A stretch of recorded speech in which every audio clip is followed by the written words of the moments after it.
Salut! Aujourd'hui, on se retrouve pour un tout nouveau tag qui a été créé, qui est sorti ce matin. Pour vous dire que vraiment, j'y réponds très rapidement. C'est un tag qui est sorti ce matin, qui a été créé par la chaîne de Ago et sa gribouille, que je remercie beaucoup de m'avoir tagué pour prendre la suite du tag, y répondre et convier de nouvelles chaînes à répondre à ce tag. C'est un tag que je trouve hyper intéressant dans le sens où il va pouvoir aider les débutants et débutantes en coloriage pour adultes. Donc, du coup, le tag s'intitule « Ouvrir ton cœur à la mise en couleur ». Question que l'on pose quand on débute le colo pour adultes. Voilà. Donc, j'y réponds très très vite pour plusieurs raisons. En fin de compte, aujourd'hui, c'est mon premier jour, on va dire, de temps calme. J'ai du temps que pour moi, que pour le colo ou quoi. Donc, je vais en profiter puisque ces derniers jours, j'étais à droite, à gauche, etc. Donc, j'ai envie de dire, le tag tombe à pic. Normalement, d'ici fin de semaine, je pars en vacances, donc j'aurai pas le temps de répondre. Et en plus, vous n'allez pas avoir un vlog dans l'immédiat au niveau de ma chaîne parce que je pars en vacances. Et en même temps, je fais un colo secret que je peux pas vous dévoiler. Donc, du coup, ça fera une petite vidéo entre-temps qui apparaîtra. Et c'est plutôt sympa parce que au mois d'août, il n'y a pas énormément de vidéos colo. Donc, voilà, je me dépêche de répondre pour, on va dire, un petit peu alimenter le contenu des vidéos colo. Et aussi, voilà, comme je l'ai dit en début, c'est que j'adore vraiment de manière générale, de toute façon, j'aime beaucoup les tags.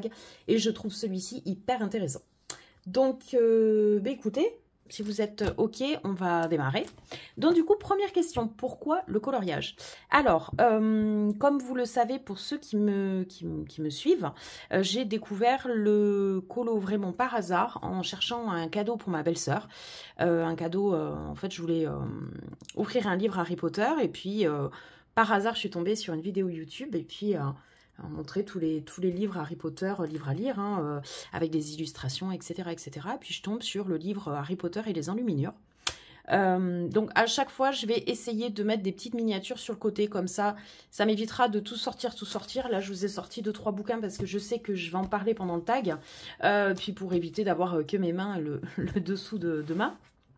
Mais j'essaierai au fur et à mesure de mes réponses vous mettre des petites miniatures, du matos, etc. de tout ce dont on va parler. Donc du coup, je suis tombée par hasard sur une vidéo qui montrait le livre HP et les enluminures, Harry Potter et les enluminures, et ce qui avait été fait dedans. Et j'ai trop kiffé. Je savais pas que le coloriage existait, en tout cas dans cette version-là adulte, avec des effets de cheveux réalistes, de peau, etc. Et puis j'ai commencé à m'y intéresser comme ça, petit à petit, à découvrir en fait plein de vidéos, plein de styles d'illustrations différentes, et je suis tombée dans le colo en fait comme ça. J'ai essayé, etc. avec, on va en parler après, du matos divers et variés. Et en fin de compte, j'ai vraiment kiffé parce que c'est la seule fois en fait où j'ai eu l'impression vraiment de créer quelque chose de mes mains. Où ça révélait un petit peu un côté artistique que je n'imaginais pas avoir. On va dire, le seul loisir, on va dire, créatif à proprement parler que j'avais déjà testé, c'était le puzzle. J'ai eu une petite période de 2 ans peut-être de puzzle. Je me suis arrêtée après confinement. Voilà, sans plus, sans être non plus une fan et sans avoir vraiment créé de mes mains. Et là, vraiment, cette sensation de, on choisit ses crayons, on choisit son matos, on choisit son illustration, on choisit ses combos. On a vraiment quand même, enfin en tout cas moi, j'ai vraiment cette impression de créer quand même quelque chose, même si c'est un dessinateur qui a créé le dessin. Ça, on peut pas le remettre en question. Mais vraiment l'impression de créer un truc par moi-même et d'avoir ce petit sens artistique, en fait, à mon loisir, en fait. Et ça, c'est vraiment quelque chose qui m'a plu. On va dire que j'ai pas découvert le coloriage par un but thérapeutique comme beaucoup découvrent le coloriage pour adultes, pour... éviter le stress. Certains l'utilisent comme art-thérapie pour éviter de penser à une douleur chronique, etc. etc. Moi, c'est pas du tout comme ça que je l'ai découvert et pour ce but-là que je l'ai testé.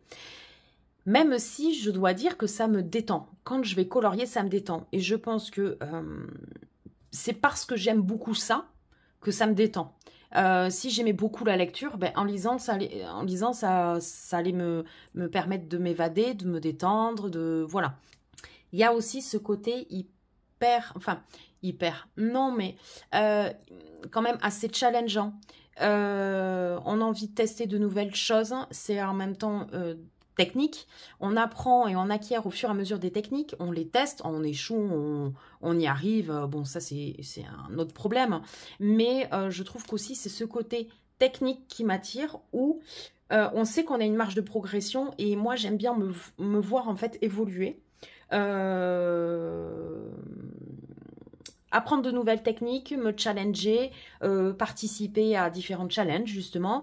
Quelque chose qui m'a beaucoup plu dans le colo que je ne soupçonnais pas quand j'ai commencé à m'y intéresser, c'est la communauté du coloriage qu'il y a autour. Je ne pensais pas du tout qu'il y avait des chaînes YouTube sur le coloriage, qu'il y avait toute une communauté sur Instagram, sur Facebook, etc. Où en fait, les personnes aimaient partager, lancer des challenges. Ça permet de rencontrer des personnes, même si c'est virtuellement, de faire la rencontre de personnes qui partagent la même passion que nous, de se lancer à faire des duos, à mieux se connaître, etc. Également pouvoir s'inspirer d'autres personnes pour réaliser nos propres colos. Et surtout quand on démarre, je pense qu'on a besoin aussi d'inspiration. Parce que quand on démarre et qu'on se retrouve devant une feuille vierge, une illustration vierge, c'est un peu la peur panique de se dire mais par quoi je démarre? Est-ce que je démarre par le perso, par les fleurs, par le fond? Et donc du coup de voir des colos aussi réalisés ou de voir des vidéos, ça permet de commencer à se guider. Même si encore une fois, on fait ce qu'on veut. J'y reviendrai, je pense, plusieurs fois dans ce principe-là de on fait ce qu'on veut dans le colo. J'y reviendrai plusieurs fois, je vais vous le dire plusieurs fois dans la vidéo, mais ça permet d'avoir, on va dire, un guide dans lequel on se lance et de se dire est-ce que je suis dans le vrai, dans le faux, allez, lance-toi, t'as vu que telle nana, elle avait fait comme ça, bon, le mélange du turquoise et du saumon, par exemple, ça va bien, lance-toi. Et voilà, et je pense que la communauté aussi, que j'ai découvert, en même temps que j'ai découvert le colo, c'est vraiment ça aussi qui m'a gardé, absorbé dans le colo, parce que je pense que, un peu peut-être comme le puzzle, j'aurais été toute seule dans mon coin, peut-être qu'il y aurait eu un essoufflement au bout de quelques mois, peut-être pas, hein, je sais pas. Je sens que la vidéo va être très longue, hein. Franchement, préparez-vous un petit café, une petite tisane, je sais pas, mais je pense que ça va être très long. Deuxième question, illustration, livres et matos. Donc, pour débuter, concernant les livres, je dirais, c'est un peu ce que j'ai fait et c'est ce que je conseillerais à quelqu'un qui débute, c'est de prendre le temps de découvrir les différents illustrateurs et les différents types d'illustrations. Il y a des multitudes d'illustrateurs et c'est hallucinant de voir tout ce qui est à notre disposition, tout ce qui existe, le nombre d'illustrateurs qui publient du contenu, qui sortent des livres régulièrement, etc. Il y a plein d'autres styles. Et voilà, au fur et à mesure, on découvre par exemple du Maria Troll, on découvre du Eri. Moi, ça a été vraiment mon coup de cœur en démarrant. Et puis, plusieurs mois après, j'ai découvert Amandine Young. Au début, je ne la connaissais absolument pas. Et véritable coup de cœur aussi.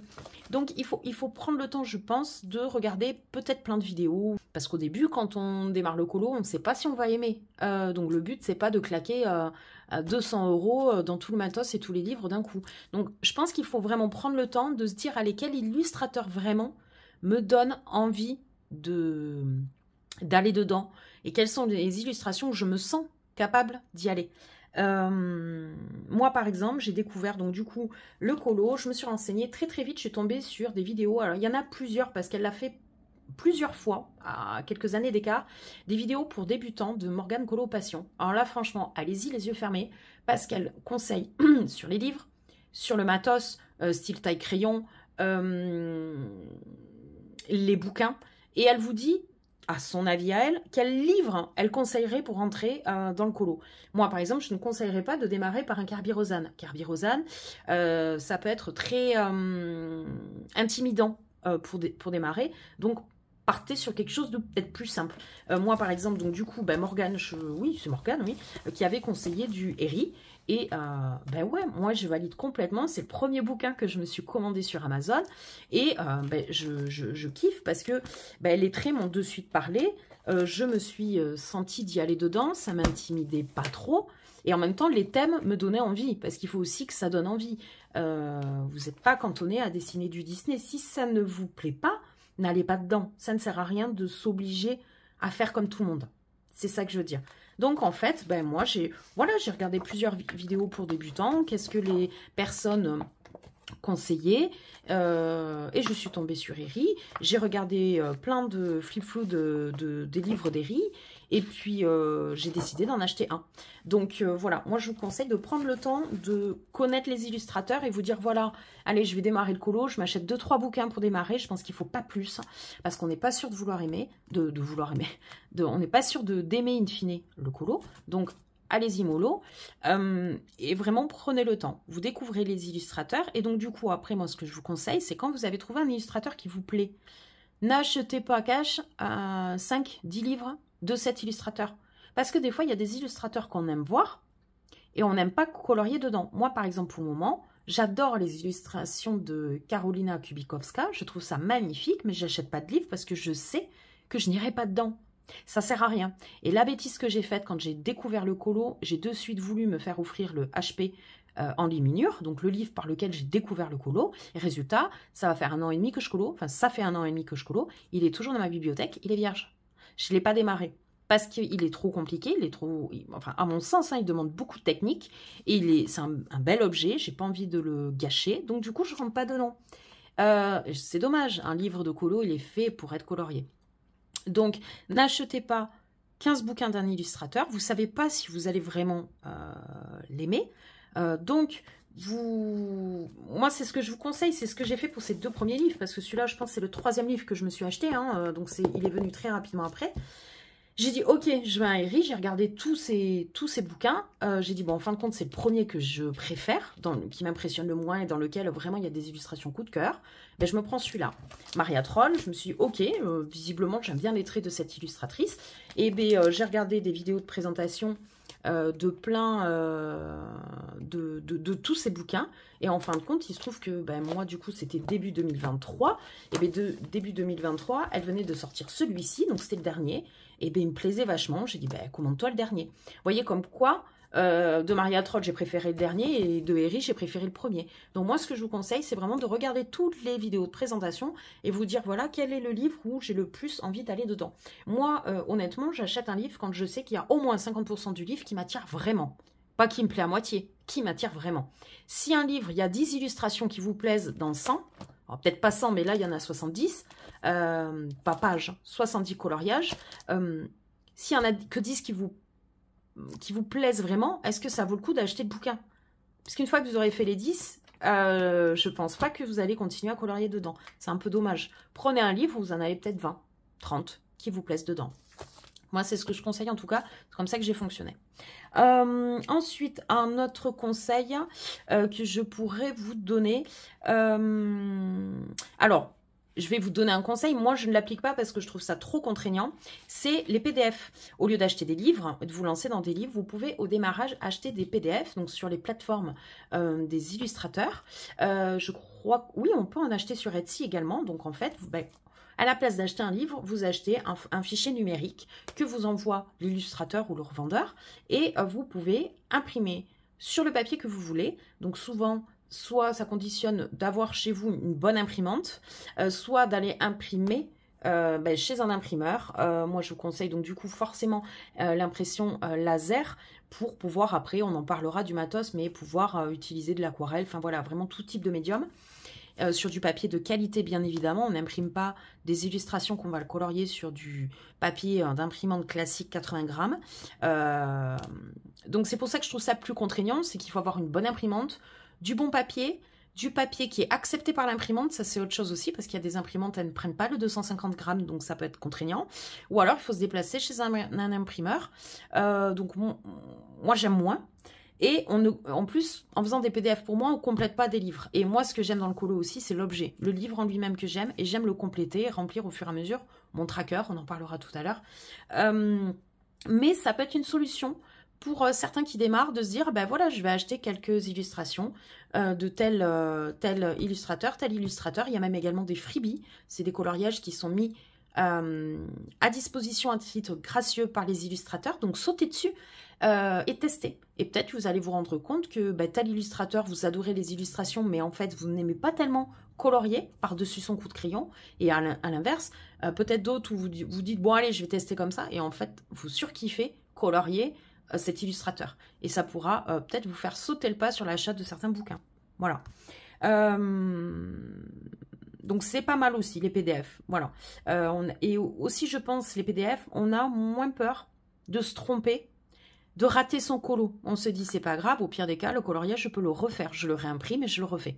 Et ça peut être aussi hyper intéressant. Alors, du coup, concernant le matos, puisque là, on vient de parler illustrateur, livre, etc. Au niveau du matos, moi, ce que je vous conseille en démarrant, ne démarrez pas avec 46 milliards de matos, ne démarrez pas avec des trucs extrêmement chers. Ça, je pense, c'est tout ce que vont vous conseiller les chaînes qui vont répondre à ce tag. Je pense qu'il n'y a personne qui va vous dire, oui, achetez le Holbein au bout de deux coloriages. Après, si vous avez le budget et que ça vous fait plaisir et que vous n'avez pas peur de ne pas regretter l'achat, allez-y, hein. C'est pas une histoire de jugement. Encore une fois, on fait ce qu'on veut dans le colo. Il n'y a pas de police du colo. Voilà, il n'y a pas quelqu'un qui dicte ce qu'on doit faire. Qu'on soit débutant, confirmé, expert, chacun fait ce qu'il veut, il vit sa passion comme il le souhaite. Donc, si vous avez les thunes et que ça ne vous arrache pas un rein de vous acheter une grande marque de crayons et que vous voulez juste pour le prestige du truc le tester, bah testez-le. Moi, en tout cas, si j'ai un conseil à donner aux débutants, démarrez par un bon milieu de gamme. Exit, donc du coup, tout ce qui est gamme artiste et exit tout ce qui est j'allais dire fourniture scolaire, vous m'avez compris, les crayons de couleur pour enfants. Je crois que ces 2-3 ans vont démarrer le colo par pur hasard, hein. J'avais même pas vu les Disney, tout ça. J'avais acheté à Cultura un livre de colo sur des villes.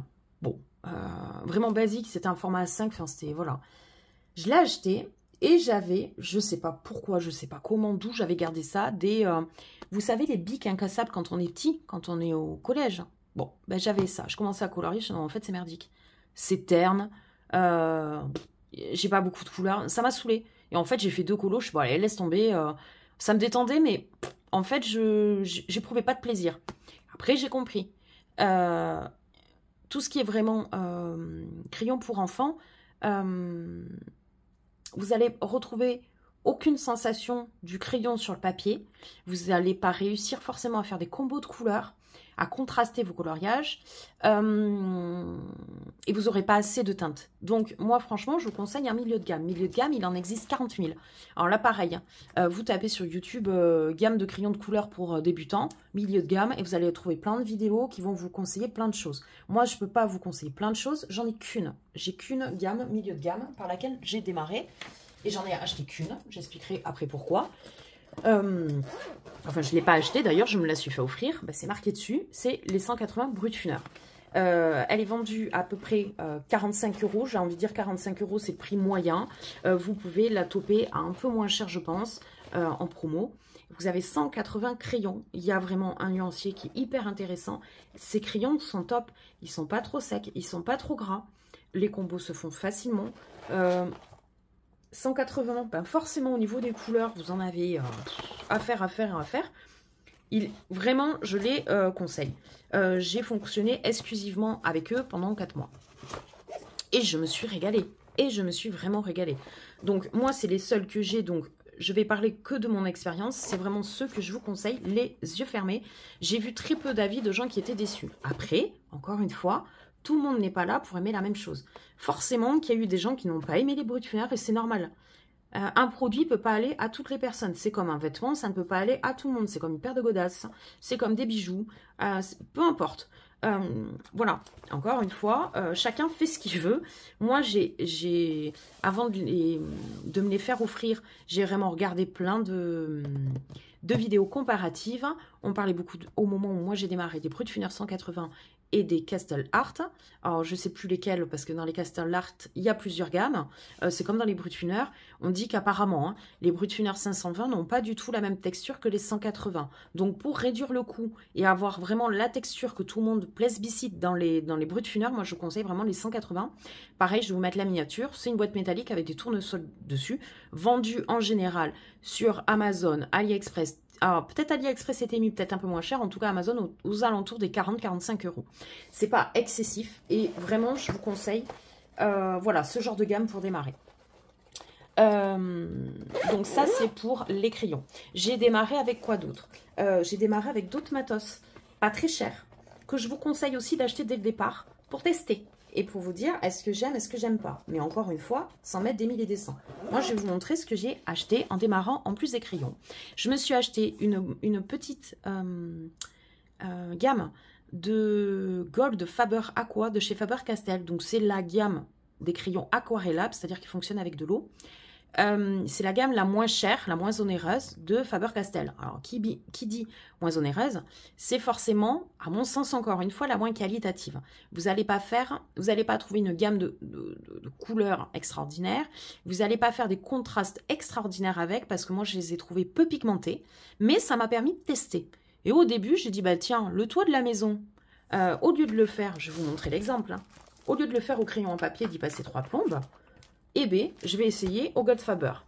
C'est franchement pas terrible, mais je voulais faire reproduire un espèce de panachage de tuiles, vous voyez, du clair, du... Bon, eh bien, j'y suis allée comme ça. Et j'ai testé comme ça. Et enfin, voilà, c'est pas... Je crois que j'en ai testé d'autres. Sur d'autres... non, là, non, c'était les Intense. Je sais plus, je les ai testés, en fait, plusieurs fois. Et avant de me rendre compte que, ouais, j'aimais bien le style aquarellable, mais en fait, c'est la pigmentation que j'aimais pas trop.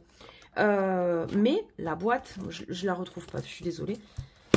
La boîte que j'ai achetée, je l'ai payée à peu près 25 €. Et j'en avais entre 25, 27, quelque chose comme ça. Donc, c'est très bien pour démarrer, puis pour tester. Ensuite, j'ai acheté une boîte de 24 pastels secs. En mini, c'est vraiment des tout petits pastels secs et ça suffit vraiment pour démarrer, de chez Faber-Castell. Je sais pas, la boîte de 24, j'ai dû la payer aux alentours des 12 €. Donc voilà, acheter du pas trop cher sur ce genre de matos, ça vous permet de voir si vous aimez vraiment le médium en fait utilisé, et si vous l'aimez, mais soit vous gardez ce premier matos et vous faites avec. Vous n'êtes pas obligé d'acheter plus cher après. Vous n'êtes pas obligé d'acheter une boîte de 70 pastels secs. Vous faites ce que vous voulez. Mais si vous avez envie d'acheter après mieux, au moins vous savez que vous aimez le matos et puis vous n'êtes pas ruiné à la base. Voilà. Ensuite, j'ai démarré également avec une petite boîte en plastique avec 15 godets d'aquarelle Van Gogh.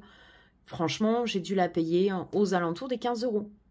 Et elle est très très bien. Il y a les couleurs essentielles. Et pareil, moi, ce que je conseille, quand j'ai fait mon nuancier, donc j'ai fait mon nuancier d'aquarelle, ok, classique. Et je suis tombée sur une vidéo d'une personne qui disait, mais apprenez à faire les mélanges. Ben voilà. Du coup, j'ai pris toutes mes couleurs de chez Van Gogh, que j'ai mis là et que j'ai mis là. Et je me suis amusée à les combiner. Pour savoir qu'en fait, ben, pour faire du violet foncé, il me fallait du bleu indigo, enfin j'ai pas les noms exacts en tête, mais bon, bref, du bleu outre-mer et du rose. Et ça me permettait d'avoir un violet foncé. Par contre, si je voulais vraiment un violet profond, très très foncé, il fallait que je prenne un bleu plus foncé. Voilà, etc. etc. Et ça apprend vachement à travailler en fait ces mélanges. Et moi, au début, ben, mes premiers essais à l'aquarelle, ben, je faisais des mélanges. Et c'est hyper plaisant parce qu'on apprend à découvrir en fait un matos, une texture, et on teste. On s'aperçoit qu'en rajoutant de l'eau, ça fait tel effet. Quand on en met moins, ça fait tel effet. Et voilà. Et ça, c'est mes tout premiers essais à l'aquarelle. C'est mon 10e colo, donc j'ai pas dû forcément utiliser beaucoup d'aquarelle avant.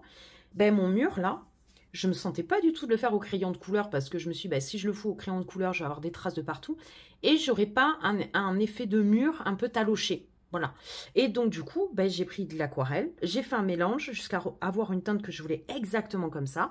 Et puis, ben, alors bon, là, j'ai voulu faire une ombre. Bon, hein, c'est pas parfait. J'ai démarré comme j'ai pu. Et après, hop, j'ai compris qu'en mettant moins d'eau, on faisait plus de traces. Et en fait, ce que je voulais retrouver dans ce colo, c'était les traces pour faire un esprit un peu taloché. Et en même temps, ça m'arrangeait bien parce que je savais que je ne savais pas faire de l'aquarelle sans traces puisque je démarrais. Mais ce que je veux dire, c'est qu'en fait, avec peu de matos, on peut arriver à sans se ruiner, à faire plein de choses et découvrir plein de choses. Et après, ben, on se fait plaisir en achetant des trucs peut-être un peu plus onéreux, un peu plus qualitatifs, mais au moins on a testé. Après, honnêtement, je ne conseille pas forcément d'acheter du matos Action. Moi, à chaque fois que j'ai acheté du matos Action, honnêtement, j'étais vraiment déçue par la qualité. Je vous conseille un entre-deux, quoi. De prendre quelque chose, au lieu de l'acheter 2-3 € à Action, ben, peut-être vous allez mettre 10 €, voire 15, mais c'est du bon matos pour démarrer. Après, encore une fois, vous faites comme vous voulez et comme vous le pouvez aussi en fonction de votre budget, bien évidemment. Ça, qu'on soit clair. Hein. Et ensuite, pour démarrer au niveau du matos, un bon taille-crayon. Donc, exit de la même manière qu'on met de côté tout ce qui est crayon et collier. Le taille-crayon et collier en ferraille, là, on l'oublie. Il va bouffer vos crayons et c'est bien dommage. Moi, dès le départ, j'ai acheté celui-ci. Et vraiment, maintenant que j'en ai plusieurs, je peux dire que je pense que ça reste mon préféré, même si c'est pas le plus pratique. C'est celui qui taille le mieux mes crayons et qui les économise le mieux. Voilà, honnêtement. Je n'ai pas le fameux taille-crayon électrique de chez Caran d'Ache parce que je trouve ça trop cher pour un taille-crayon et que je ne mettrai pas ce prix-là pour un taille-crayon. En plus, il est sur secteur, il n'est même pas rechargeable. Enfin, ça me saoule, je trouve pas pratique et je trouve très très cher. Néanmoins, bah, il y a un peu moins de 6 mois, ouais, peut-être 6 mois, j'ai investi dans un taille-crayon électrique. Il est très bien, hein, mais c'est vrai que j'aime plus la taille du DAL 133. Donc, suivant là où je suis et puis l'envie du moment, je taille avec celui-là ou avec l'autre. J'ai le Tigal, mais celui-ci m'a lâché rapidement. Et j'ai racheté son petit frère, mais pour le coup, qui coûte très cher, puisqu'il coûte 17 €. Il est bien, mais sans être pharaonique non plus. Donc, clairement, pour moi, il vaut pas spécialement ses 17 balles. Voilà. Donc voilà, et après, avec quoi j'ai démarré? Ah oui, au bout de 2-3 mois pareil, j'ai acheté une boîte de 60 pastels à l'huile Van Gogh que tout le monde plébiscitait sur YouTube. Moi, j'étais très déçue. Et ben voilà, encore une fois, l'exemple parfait. On n'est pas obligé d'aimer tout ce que tout le monde aime. Moi, j'ai pas du tout accroché avec. J'ai fait plusieurs essais. J'étais en fait très déçue une fois sur deux. Donc, j'ai dit, allez, next, c'est pas un matos pour moi. J'ai commencé à m'intéresser à d'autres gammes. J'ai entre-temps revendu sur Vinted de la boîte que je n'aimais pas. Et ça a fait une heureuse. Et je me suis acheté une boîte plus onéreuse. Il y a moins de couleurs. Mais voilà, j'ai trouvé la gamme qui me correspondait le plus. Voilà. Voilà. Qu'est-ce que je voulais vous dire d'autre sur le matos? Je pense que c'est à peu près tout. Je vous ai parlé des crayons aquarellables, des pastels secs, des aquarelles, du crayon de couleur, des pastels à l'huile. J'ai parlé d'Action également. Oui, Action pareil, hein, j'ai acheté les encres Action, les petits pads. J'ai été très déçue. J'ai revendu et je m'en suis acheté de meilleure qualité. Bon, voilà, tout le monde aime les encres Action. Moi, je pense que c'est un matos que je n'aime pas trop. Je n'y arrive pas, je n'accroche pas avec ce matos. Encore une fois, on n'est pas obligé de tout aimer. C'est pas parce que tout le monde aime ça qu'on est obligé de tout aimer, en fait. Mais il faut expérimenter. Voilà. Troisième question. Vous voyez que ça va être très, très, très long. Quel crayon et comment en prendre soin? Alors, c'est une vaste question, puisque, en fait, des crayons, donc on va dire ce qu'on va appeler des milieux de gamme qui vont démarrer entre 30 € pour moi à peu près, jusqu'à 70 € à peu près. Tout ce qui va être Brutfuner, Artx, Castellart, etc. Il y a une multitude de gammes, j'en oublie plein, mais je ne les connais pas toutes. Mais voilà, pour moi, dès qu'on dépasse les 100 €, c'est des crayons considérés comme gamme artiste. Et les gammes artistes, ça démarre à 100 balles, mais ça peut monter jusqu'à 400 €. Donc, moi, mon conseil, quel crayon? Quand vous démarrez, vous ne savez pas. Vous ne savez pas quel crayon va vous correspondre le mieux. Il y a des crayons à l'huile, donc ils vont être un peu plus secs et à travailler au couche par couche, donc ils vont être plus longs à travailler, mais qui vont faire des effets magnifiques. Et des crayons à la cire qui vont aussi, bien évidemment, faire des effets magnifiques, qui sont un peu plus gras, donc qui peuvent très bien correspondre à d'autres personnes, mais pas du tout à d'autres. Et on va peut-être travailler plus facilement les dégradés. Peut-être. Et encore que, ça dépend des gammes. Mais, au départ, ça, vous ne le savez pas ce que vous préférez. Moi, ce que je vous conseille, achetez à l'unité. Vous achetez un combo. Ça a été très bien expliqué, encore une fois, par Morgane Colopation dans une vidéo pour débutants. Elle disait, achetez un combo de la même couleur. Vous achetez pas un rouge, un bleu, un vert. Vous n'allez rien pouvoir faire avec. Achetez 3 verts. Par exemple, vous savez que vous allez colorier. Moi, c'était mon cas. Dans le Herri, il y a beaucoup de feuilles. Voilà, l'exemple. Il y a des feuilles à peu près partout. Et bien, à chaque fois, j'achetais en général soit un combo marron, soit un combo de vert. Voilà. Donc, c'est-à-dire un combo, vous prenez un clair, un moyen, un foncé. Et de la même couleur, donc du coup. Et vous testez. Et vous testez la manière où les pigments des différentes teintes vont se mélanger entre eux. pour créer votre dégradé. Donc, achetez vraiment des combos. Moi, je l'ai fait plusieurs fois. Vous allez au Géant des Beaux-Arts, vous commandez au Géant des Beaux-Arts, vous commandez sur Craftelier, vous commandez sur Arte Miranda, vous commandez... Il y a plein de sites. Vous commandez votre petit combo à l'unité. Vous claquez, oui, effectivement, peut-être 30 ou 40 euros. Et vous prenez plusieurs combos. Donc, que ce soit les Poly, que ce soit les Pablo, que ce soit les Chromaflow, qui maintenant existent en 150 couleurs, donc qui coûtent plus de 150 euros. Les Luminance, qui sont à la boîte complète à plus de 350 euros. Les Inktense, bref, achetez tout à l'unité pour démarrer. Vous ne serez pas déçus. Moi, c'est ce que j'ai fait pour toutes mes gammes. Après, j'ai pas 40 gammes, mais toutes mes gammes, je les ai achetées à l'unité pour démarrer. Et vraiment, j'ai jamais été déçue puisque je les avais testées avant. Les Inktense, j'ai eu un coup de foudre avec. Quand je les ai testés, je suis il me faut la boîte complète. Les polychromos, j'adorais. Qu'est-ce que j'ai testé? Forcément, les luminances. Je suis en train de compléter la gamme à l'unité. J'ai acheté quelques Lightfast à l'unité. J'ai quoi d'autre? Les Prismacolor à l'unité. Je les ai même achetés à l'unité pour démarrer. J'ai acheté sur un site sur eBay. J'ai choisi mes petites couleurs. J'ai pris un combo de vert, un combo de rose. Basta. Et puis j'ai testé pour savoir si ça me plaisait. Prismacolor, vous allez avoir plus de mal à le retrouver à l'unité. À ma connaissance, les seuls magasins qui vont vous les vendre à l'unité, ça va être eBay. Il y a des revendeurs eBay, des revendeurs de Prismacolor à l'unité sur eBay.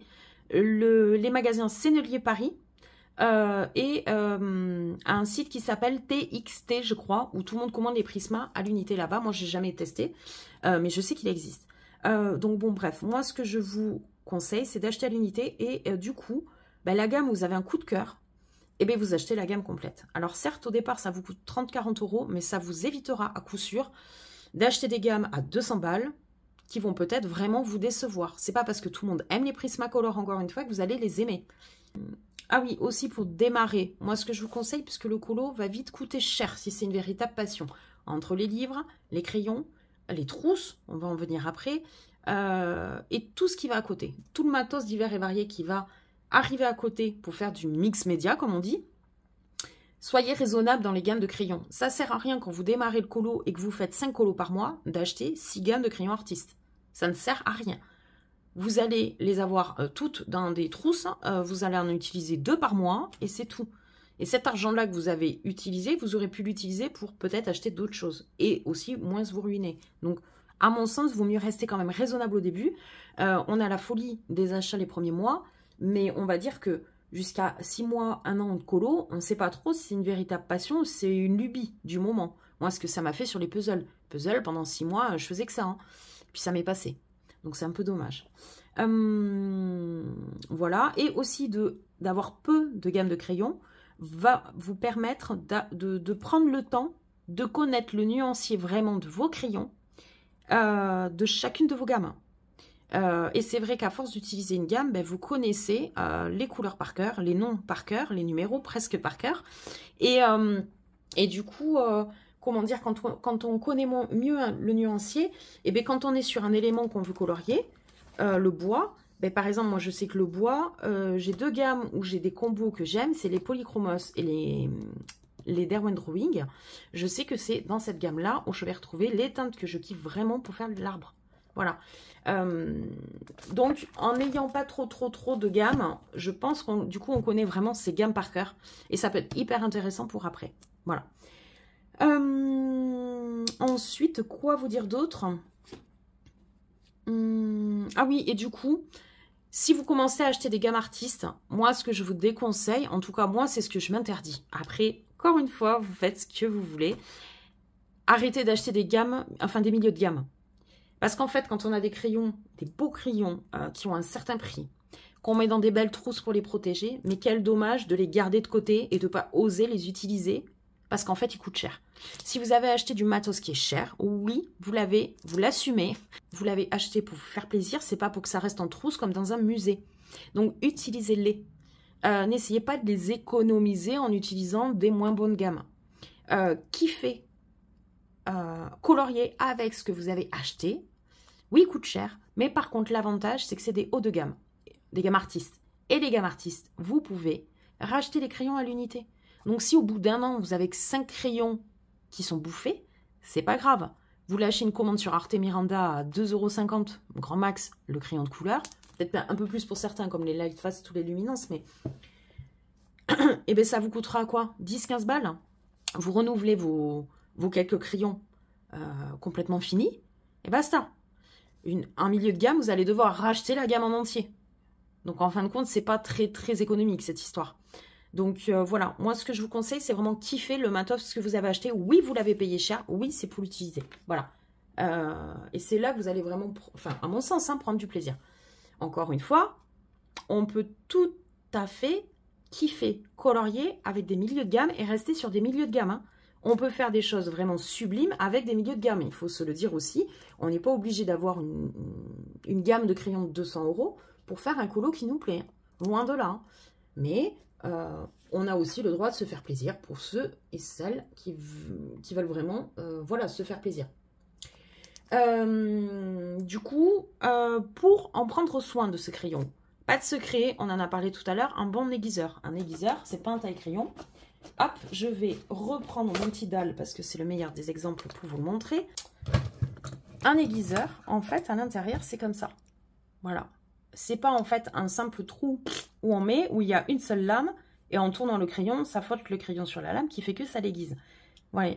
Vous voyez là, l'aiguiseur, vraiment, ça va moins abîmer vos crayons parce que ça va plus, comment dire, ça va moins se bouffer le bois en fait. Et donc pour en prendre soin, moi je vous conseille, et pour économiser vos crayons, un aiguiseur. Mais ça pareil, tout le monde va vous conseiller la même chose. Je connais pas une personne qui taille ses polychromos avec un taille-crayon tout classique et qui n'a que ça quoi. Sinon on le fait vraiment pour dépanner quand on est en déplacement ou quoi et qu'on n'a pas d'autres taille-crayon quoi. Voilà. Ensuite, moi ce que je vous conseille c'est de les mettre en trousse. Voilà, c'est des trousses de rangement. Il y a plein de marques. Pareil, il y a plein de vidéos sur les différentes trousses. Je sais que par exemple Simone Color avait fait tout un comparatif de quasiment toutes les trousses qui existent en disant les plus, les moins et pourquoi elle avait aimé, pas aimé telle ou telle trousse. Donc allez-y, soyez curieux, allez chercher sur YouTube, vous allez trouver votre bonheur. Mais pour moi, il faut absolument des trousses. Je trouve que quand ça reste dans ces boîtes, c'est vraiment pas pratique d'utilisation. C'est des grandes boîtes, ça prend de la place. Il y a différents racks, il faut manipuler les racks. Alors, il y a... moi, j'ai que cette trousse dans ce style-là. C'est la première que j'ai eue et j'ai regretté. Et du coup, je n'achète plus ce style-là. Même si les coloris sont très sympas et que, franchement, la marque fait des trousses de très bonne qualité. Elles ne bougent pas, elles sont vraiment top. C'est celle-ci. Mais par contre, l'inconvénient, c'est qu'il y a un trou pour 3 crayons.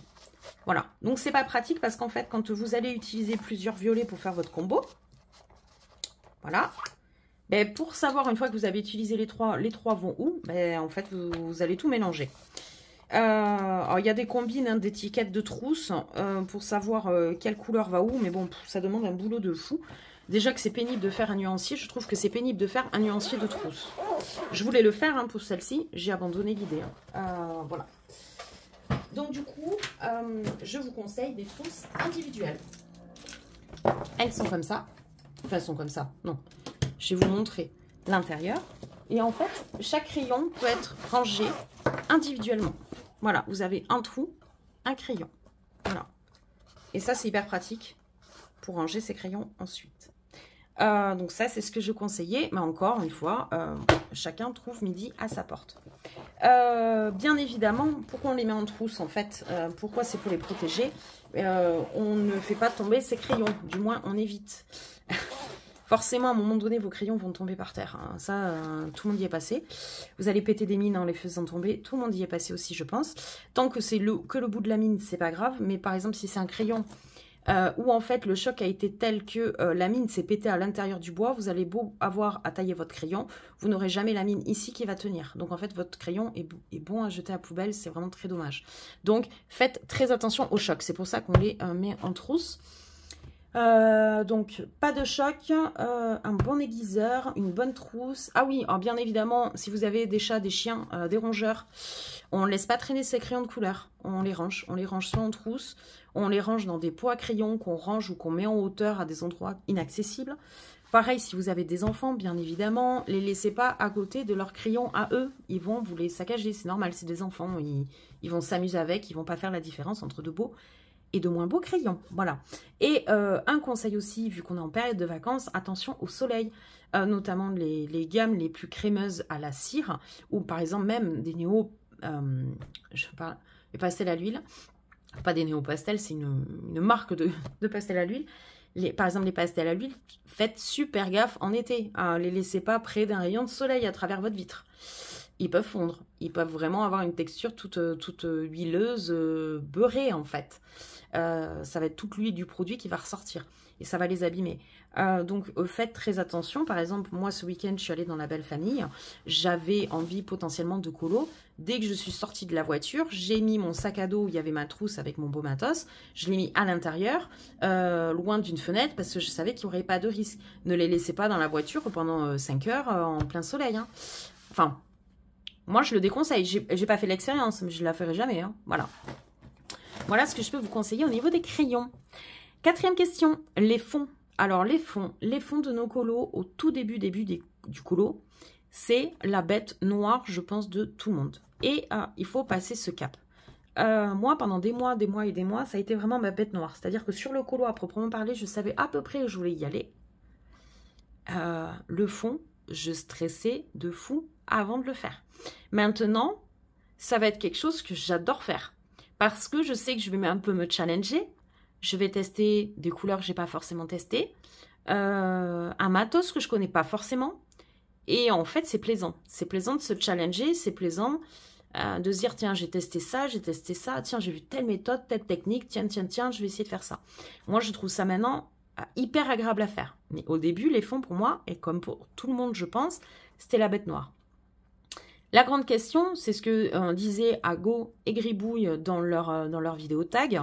Est-ce qu'il faut démarrer par le fond ou finir notre coloriage par le fond? Alors moi, j'ai envie de vous dire, il n'y a pas de... comment dire, il n'y a pas de loi. Il n'y a rien qui dicte quoi que ce soit. Et moi, ma propre expérience, ça va être de vous dire, ça dépend du coloriage. Donc ça, en fait, ça va vraiment dépendre, je trouve, du médium que vous allez utiliser. Par exemple, si vous faites un fond pastel à l'huile et pastel sec, moi ce que je vous conseille, c'est de finir par le fond. Parce que le pastel à l'huile, tant que vous ne l'avez pas fixé, vous ne pouvez pas vraiment fixer votre colo. Tant que vous n'avez pas fini tout le colo.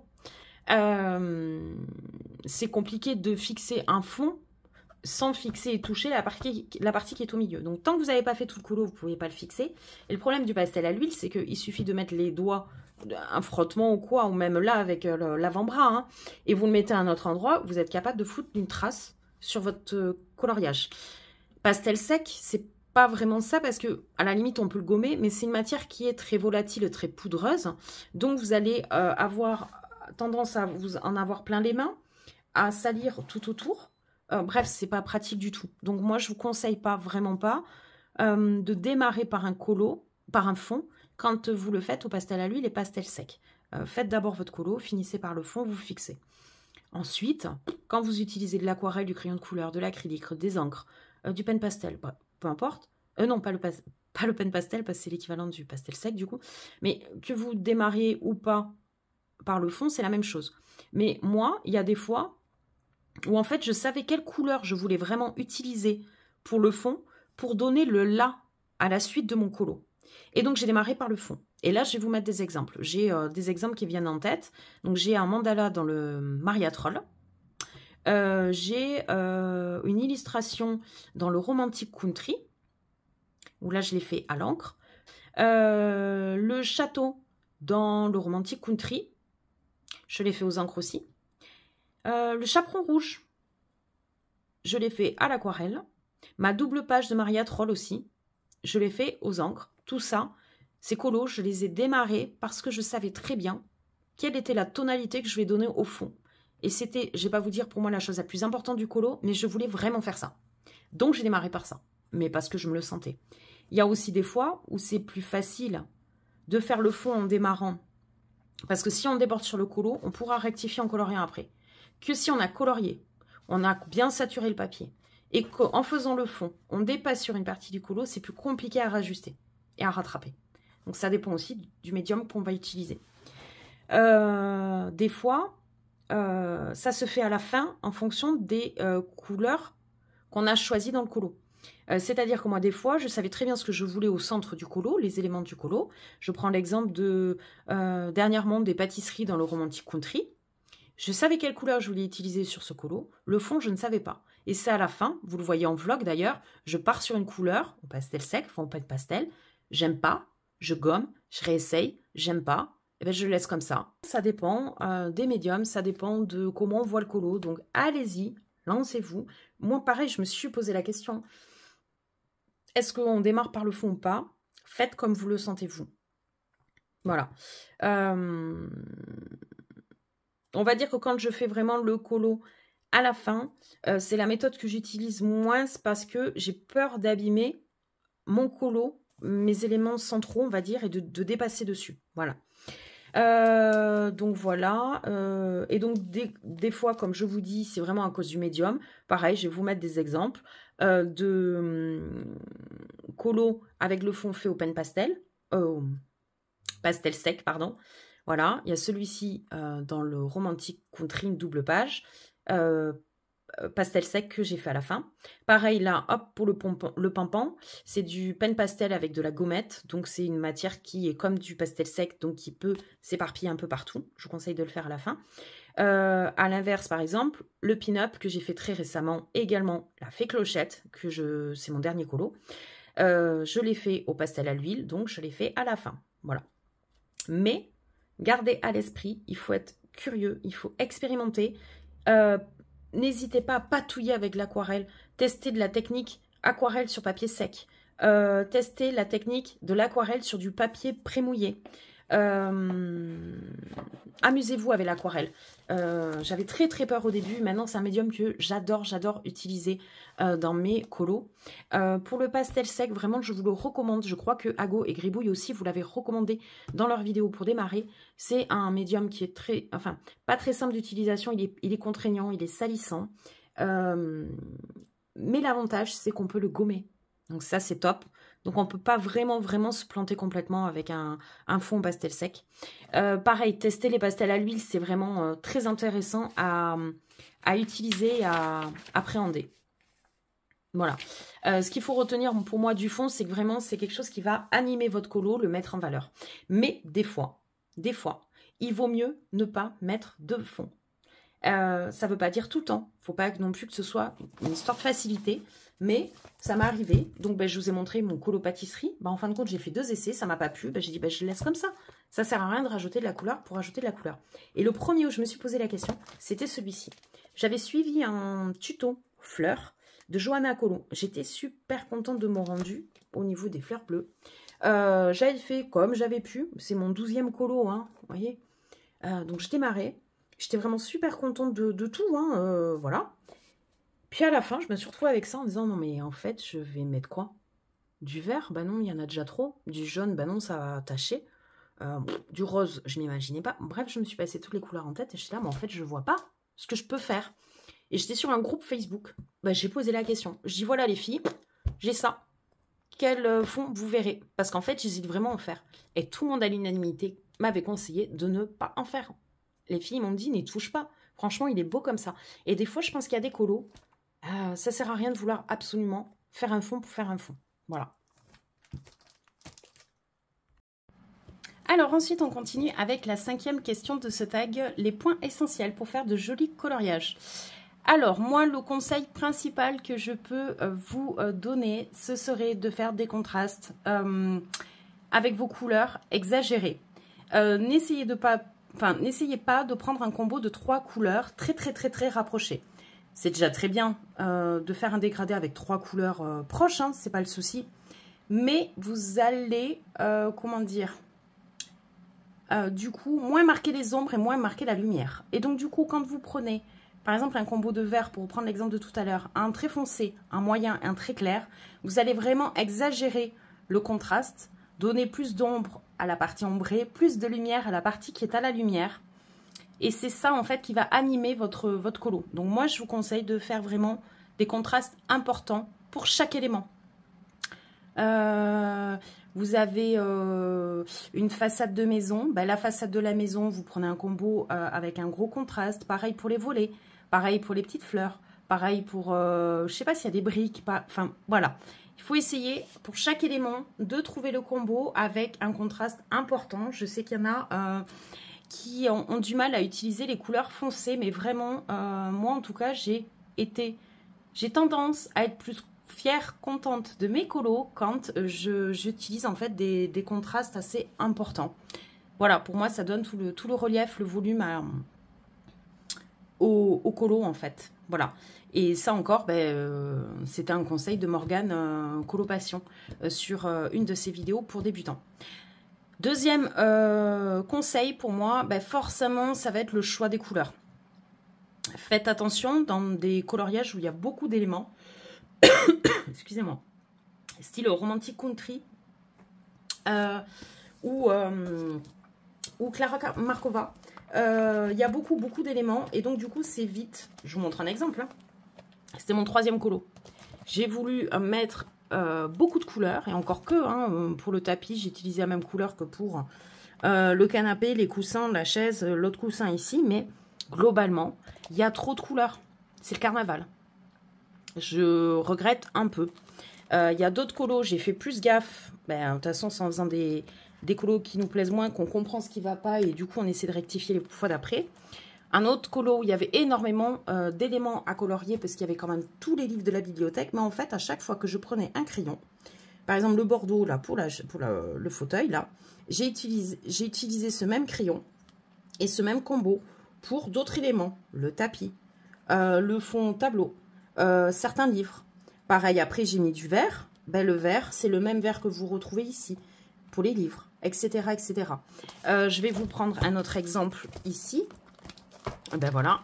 Ça, c'est un colo que j'ai fait récemment. Je voulais absolument faire ses cheveux violets. Le violet, j'ai essayé de le retrouver sur l'autre page d'à côté. Parce que je voulais vraiment traiter en double page. Ok. Le orange que j'ai utilisé là, je l'ai utilisé là. Le vert que j'ai utilisé là, je l'ai utilisé ici. À chaque fois, j'essayais pour qu'il y ait le moins de couleurs possible et que ça fasse le moins carnaval, d'utiliser et d'équilibrer l'utilisation des crayons sur chacune des deux pages. Voilà. Donc, le choix des couleurs, pour moi, est important dans le nombre de couleurs. Pas dans le choix propre de la couleur, mais dans le nombre. Il ne faut pas en avoir trop. Ensuite, vous faites des tests. Y a plein de choses qui se gomment et qui peuvent être refaites. Je prends l'exemple du Forest Kingdom au niveau des fées. C'est un colo que j'ai fait il y a à peine un mois, même pas. J'ai galéré. J'ai galéré sur chaque avancée parce que je savais comment était le fond. J'ai démarré par le fond. Il me plaisait pas. Je savais que j'allais le retoucher. Mais chaque élément, j'étais là. Bon, ok, j'ai fait mes champis violets, mes fées, de quelle couleur, etc. etc. J'ai fait un test pour les fées. Un test avec des ailes dans les tons jaune orangé parce que je pensais que ça allait se marier avec le reste. Ça m'a pas plu. J'ai gommé. C'était un colo aussi que je faisais en duo avec Tif Colo.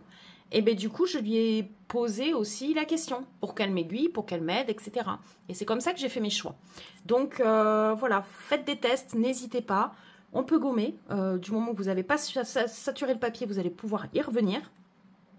Et aidez-vous d'éventuelles personnes avec qui vous faites des duos, etc. Faut pas hésiter. Ensuite, il peut y avoir la roue chromatique. Moi, j'en ai pas. En fait, à chaque fois que j'ai voulu en acheter en français, parce que pour moi, c'est vraiment la roue chromatique en français qui va le plus m'aider, franchement, c'est 15 balles. Donc, moi, j'ai pas envie de l'acheter. Mais ça aide beaucoup de gens sur le choix des couleurs et l'harmonie des couleurs entre elles au niveau du coloriage. Un autre conseil, c'est de colorier quand vous êtes inspiré, quand vous avez envie de colorier. Ne vous forcez jamais à colorier à un moment donné parce que à ce moment-là, vous savez que vous avez 30 minutes et que c'est ces 30 minutes que vous pouvez colorier. Sinon, vous n'allez pas pouvoir colorier jusqu'au lendemain. C'est pas grave. Vous regardez votre colo, vous nourrissez de lui, là, vous réfléchissez. Moi, plein de fois, je m'endors avec le colo en tête en me disant, mais quelle couleur je vais prendre? Mais laissez-le poser, laissez-le, voilà. Peut-être que des fois, ça mûrit quand on le laisse un peu de côté. Et quand on le reprend une autre fois, où on est un peu plus inspiré, du coup, on se lâche un peu plus facilement. Donc, pour moi, c'est de colorier quand on le sent. Et ensuite, c'est céder des tutos pour apprendre des effets. L'effet or, l'effet bois, comment on colorie les cheveux, etc. Moi, ça m'a vachement aidé et ça continue à m'aider au bout d'1 an et demi de colo. Alors, je sais qu'il y en a qui n'aiment pas du tout les vidéos colo, spéciale dédicace à Lilou, pour en avoir parlé une quinzaine de fois avec elle. Elle n'aime pas les vidéos colo. Et il y a des gens qui n'aiment pas les vidéos colo, et c'est un choix, et c'est... comment dire, chacun pense ce qu'il veut. Encore une fois, pas de police du colo, on fait... Enfin, voilà, hein, vous pouvez ne pas aimer les tutos YouTube. Moi, ce que je vous conseille malgré tout, c'est d'essayer d'en faire quelques-uns. Mais de ne pas prendre quand vous marquez, je sais pas, tuto effet or. Vous n'êtes pas obligé de prendre la première vidéo, la regarder en entier, se fader 25 minutes d'explication, pour à la fin se dire, bah non, je le sens pas, parce que bah, c'est trop dur. Il n'y a pas les crayons que la personne a utilisés, ou bah, vous avez le droit de ne pas aimer l'effet final. Vous avez le droit. Moi, ça m'est arrivé plein de fois. Je prends l'exemple du tuto effet neige. J'en ai regardé peut-être 10. Et à chaque fois, j'étais là, ah ouais, non, mais elle utilise ça, mais moi, j'ai pas ça. Ah, elle utilise telle gamme de couleurs, je l'ai pas. Du coup, je vais être perdue dans celle que j'ai. Ou alors, j'allais direct à la fin, je regardais l'effet final, je disais, ouais, non, bah en fait, j'aime pas. Ou non, beaucoup trop compliqué pour moi. Et j'en ai regardé 10, et en fait, je suis tombée bêtement sur un tuto de 3 minutes, avec un combo de 2 couleurs et du Posca. Et j'ai dit, putain, mais c'est ça que je veux faire. Et je l'ai fait et j'étais super contente. Donc, franchement, ne prenez pas la première vidéo tuto qui s'inscrit dans la barre de recherche quand vous cherchez votre tuto. Choisissez celui dont vous aimez le plus l'effet une fois fini. Donc, vous prenez la barre, vous faites glisser à la fin, vous voyez l'effet final et vous dites, ouais, ça me plaît vraiment. Hop, vous reprenez du début et vous suivez le tuto. Prenez un tuto adapté à votre niveau. Ça sert à rien de faire un tuto... quand vous démarrez, qui va utiliser 3 sortes de médiums, 2 gammes de crayons, artistes, et je sais pas quoi. Ça va vous dégoûter, ça va vous rabaisser en fait dans votre niveau de débutant. Tout le monde a débuté. Et à un moment donné, peut-être des tutos trop avancés vont avoir tendance à vous dégoûter. Prenez des tutos peut-être plus adaptés, plus simples, qui auront forcément, et encore que, mais peut-être un effet moins waouh, mais au moins, c'est un tuto que vous pouvez reproduire aisément. Et du coup, être fier de ce que vous avez fait. Parce que c'est ça le but. Quand on dit faire un joli colo, c'est un colo qui nous plaît à nous. À la limite, qui plaise ou pas aux autres, en tout cas, il faut s'en fiche complètement, quoi. Voilà. Pour moi, un joli colo, c'est un colo qui me plaît à moi, pas aux autres. Donc du coup, c'est d'adapter, de choisir un tuto adapté à notre niveau. Et peut-être pas se limiter à le faire qu'une fois. Peut-être que la première fois, vous allez dire, ouais, peut mieux faire. Et bien la deuxième fois, vous allez certainement mieux faire en appliquant le même tuto. Moi, je m'aide vachement des tutos. L'effet magique, l'effet féerique de Hago, l'effet neige dont je vous ai parlé, les combos peau, le tuto bois de Morgane. Il y a plein d'effets en fait, il y a plein de techniques proposées par différentes personnes. Le colo que je vous ai parlé là tout à l'heure dans le Mariatrol des fleurs, c'était un tuto de Johanna Colo. Voilà, aidez-vous et vous allez voir qu'il y a vraiment des tutos où on se dit waouh, ça doit être super compliqué, ça va être super chiant, l'explication va durer 30 minutes. Mais non, pas forcément. Et si vraiment vous avez peur de ça, regardez la vidéo et marquez-vous. En 1, prendre un crayon comme ça, comme ça, comme ça. En 2, passer la base en clair. En 3, il faut que je repasse sur les extrémités avec une couleur plus foncée. En 4, il faut que je fasse le lien entre la base en clair et le truc. Et en fait, comme ça, vous imprégnez le tuto, vous n'avez plus besoin de le regarder, parce que vous vous êtes marqué sur une feuille comment faire. Et donc, du coup, après, vous pourrez garder la feuille pour l'utiliser aussi plus tard. Et pour éviter d'aller revoir la vidéo. Moi, c'est comme ça aussi que je faisais au début. Comment faire de jolis colos? Pour moi, c'est au niveau des finitions. Des petits rajouts de paillettes, de contourer les éléments, ce genre de trucs, c'est des choses qui me plaisent, des finitions qui me plaisent. Alors, des fois, ça me prend vachement de temps, ça prend des fois 1 heure pour finir un colo, pour faire juste les finitions. Mais moi, je trouve que c'est le petit truc en plus qui fait que, moi, j'ai l'impression d'avoir bien fini mon colo et que ça a rajouté des petites choses qui lui donnent de l'intérêt encore plus. Et que moi, en tout cas, je trouve plus beau. Voilà. Après, il faut garder en tête quelque chose. Il faut arrêter de vouloir se comparer. vous allez voir forcément sur Insta, sur YouTube, par le biais de Color and Chat et compagnie, des colos incroyablement beaux. Incroyablement beaux. N'essayez pas de reproduire exactement la même chose, vous allez vous dégoûter parce que c'est des personnes, des fois, hein, qui colorient depuis 10 ans. Vous n'allez pas du premier coup, en débutant avec une poignée de crayons et en prenant un nouveau colo, à faire le même résultat que cette personne-là qui a fait plein de loupés, plein de tests, qui a plein de matos, etc., etc. Cette personne, elle fait ça du premier coup, mais parce qu'elle a 10 ans d'expérience ou 5 ans d'expérience derrière elle. Et forcément, on ne peut pas avoir le même résultat. Et encore heureux, j'ai envie de vous dire, c'est normal qu'une personne qui ça fait 7 ans qu'elle colo, elle réussisse quelque chose beaucoup plus rapidement et a un meilleur effet que nous qui démarrons. Je dis nous parce que moi, je colo depuis 1 an et demi. Donc, en fait, j'apprends tous les jours et je suis dans le même cas qu'un débutant. Quand je cherche à faire un tuto, un effet, etc., enfin, pas à faire, à reproduire, pardon, ben, j'essaye de prendre un truc à mon niveau. J'essaye pas de prendre un truc qui va m'écœurer. Voilà, ça me sert à rien. Et j'essaye pas de me comparer. Voilà. Ça, c'est quelque chose que, par exemple, Julie Nueva dit souvent dans ses lives, dans ses streams sur un Twitch et dans ses vlogs. Il faut s'entraîner, il faut s'entraîner, il faut s'entraîner. Les choses, elles viennent pas comme ça. C'est pas en regardant un tuto et en essayant de le reproduire une fois que vous allez arriver à ce que vous voulez à 100%. Non. Vous prenez un tuto, vous le regardez, vous l'appréhendez, vous le... Ah, comment on dit? Enfin bon, bref, vous essayez de l'intégrer.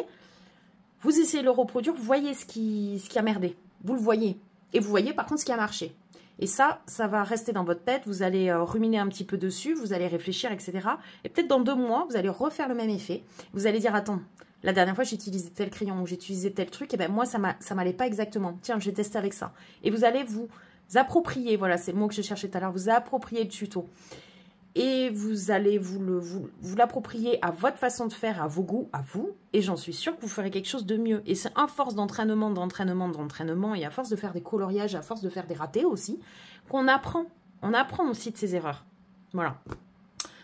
Je crois que j'ai à peu près tout dit. Je pense. Voilà. 6e question. C'est très très très long, hein. Le choix des couleurs. Alors, moi, honnêtement, le choix des couleurs, je le fais les 3/4 du temps au feeling. Mais le feeling a du mal à venir. Il y a des fois, je suis capable de bloquer sur un colo pendant 1 semaine parce que je ne sais pas sur quelle couleur continuer. En fait, quand je démarre un colo, je regarde le colo et je regarde l'élément qui m'attire le plus et sur lequel je suis le plus sûre. Je colorie cet élément. Et ensuite, je passe à l'élément d'après. Quel est l'élément qui me vient le plus rapidement à l'esprit en termes de couleurs? Si vraiment je bloque sur le choix de couleurs, je m'aide. Ben, ça m'est arrivé la dernière fois, j'étais en live, hein, j'étais en live sur le Forest Kingdom, j'ai galéré, et je disais, bah, tiens, après là je vais passer au fait, les filles, vous en pensez quoi?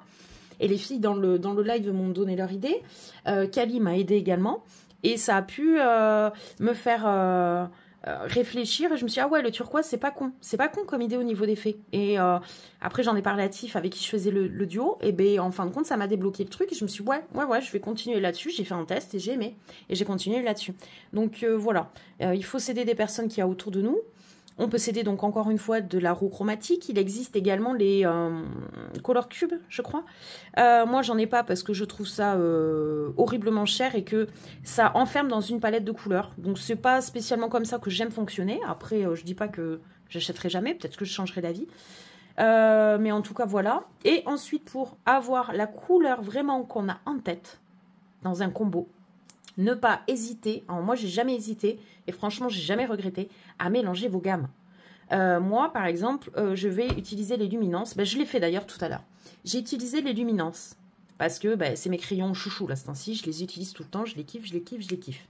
J'avais un combo en tête, par contre il me manquait une couleur. Il y a une couleur, c'était pas exactement ça. Et bien je suis allée toper dans quelques light fast que j'ai à l'unité. J'ai pas peur de mélanger des light fast avec des luminances. J'ai pas peur de mélanger des prismas avec des luminances. Par contre, c'est sûr que si vous allez essayer de mélanger des polychromos à du prisma, vous allez avoir un peu plus de mal parce que les 2 manières de travailler les crayons à l'huile et à la cire vont pas être les mêmes. Hein. Donc, vous allez un peu plus galérer. Mais c'est pas infaisable. Et moi, des fois, plein de fois, j'ai un combo de prisma. Il me manque une couleur très pastel, très très claire. Je vais prendre un light fast ou je vais prendre un Brut Funeur Macaron. Les Brut Funeur Macaron sont une gamme à avoir. Ça coûte 15 balles, vous en avez 50 et c'est des couleurs que vous avez quasiment pas dans les autres gammes. Donc franchement, ça, voilà, c'est le genre de matos qu'il faut avoir. Donc voilà, mon dernier conseil pour le choix des couleurs, ne pas hésiter à mélanger les gammes. Vous n'êtes pas obligé de faire tous vos combos avec les polychromos parce que vous avez démarré un élément du coloriage en polychromos. Ça, non. Ensuite, si vous bloquez, j'ai un dernier conseil, si vous bloquez sur le choix des couleurs, vous pouvez tout à fait vous inspirer sur Pinterest. Il y a plein de colos que j'ai fait grâce à Pinterest ou à des vidéos que j'avais vues sur YouTube. Je prends l'exemple, je vais vous montrer dans le Maria Troll. Je vais vous mettre carrément la miniature, ça va être plus simple.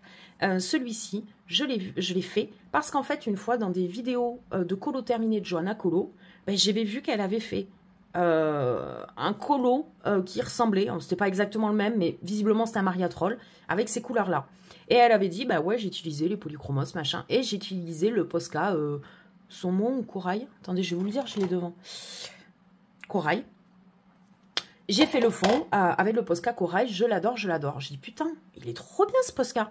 Je me le suis acheté, je l'ai mis de côté, et je savais qu'un jour, j'allais faire un colo avec les mêmes teintes qu'elle avait utilisées, le même Posca, et enfin, les mêmes teintes, non, mais les mêmes familles de couleurs. Et bien, je l'ai fait un jour. Voilà, j'ai pris une plage de Maria Troll, je me dis, mais attends, c'est exactement ce colo-là, sur cette illustration-là, qu'il faut que je fasse. Et je l'ai fait. Ça a toujours été une inspiration pour moi, ce colo. Pareil pour le colo que j'ai fait récemment dans le Romantic Country. Ça, c'est inspiré direct de, on va dire, du style de coloriage de Plim, qui est une personne vraiment qui colorie des choses magnifiques que j'adore. Et ça faisait des mois et des mois que ça me trottait d'essayer de faire un colo comme elle.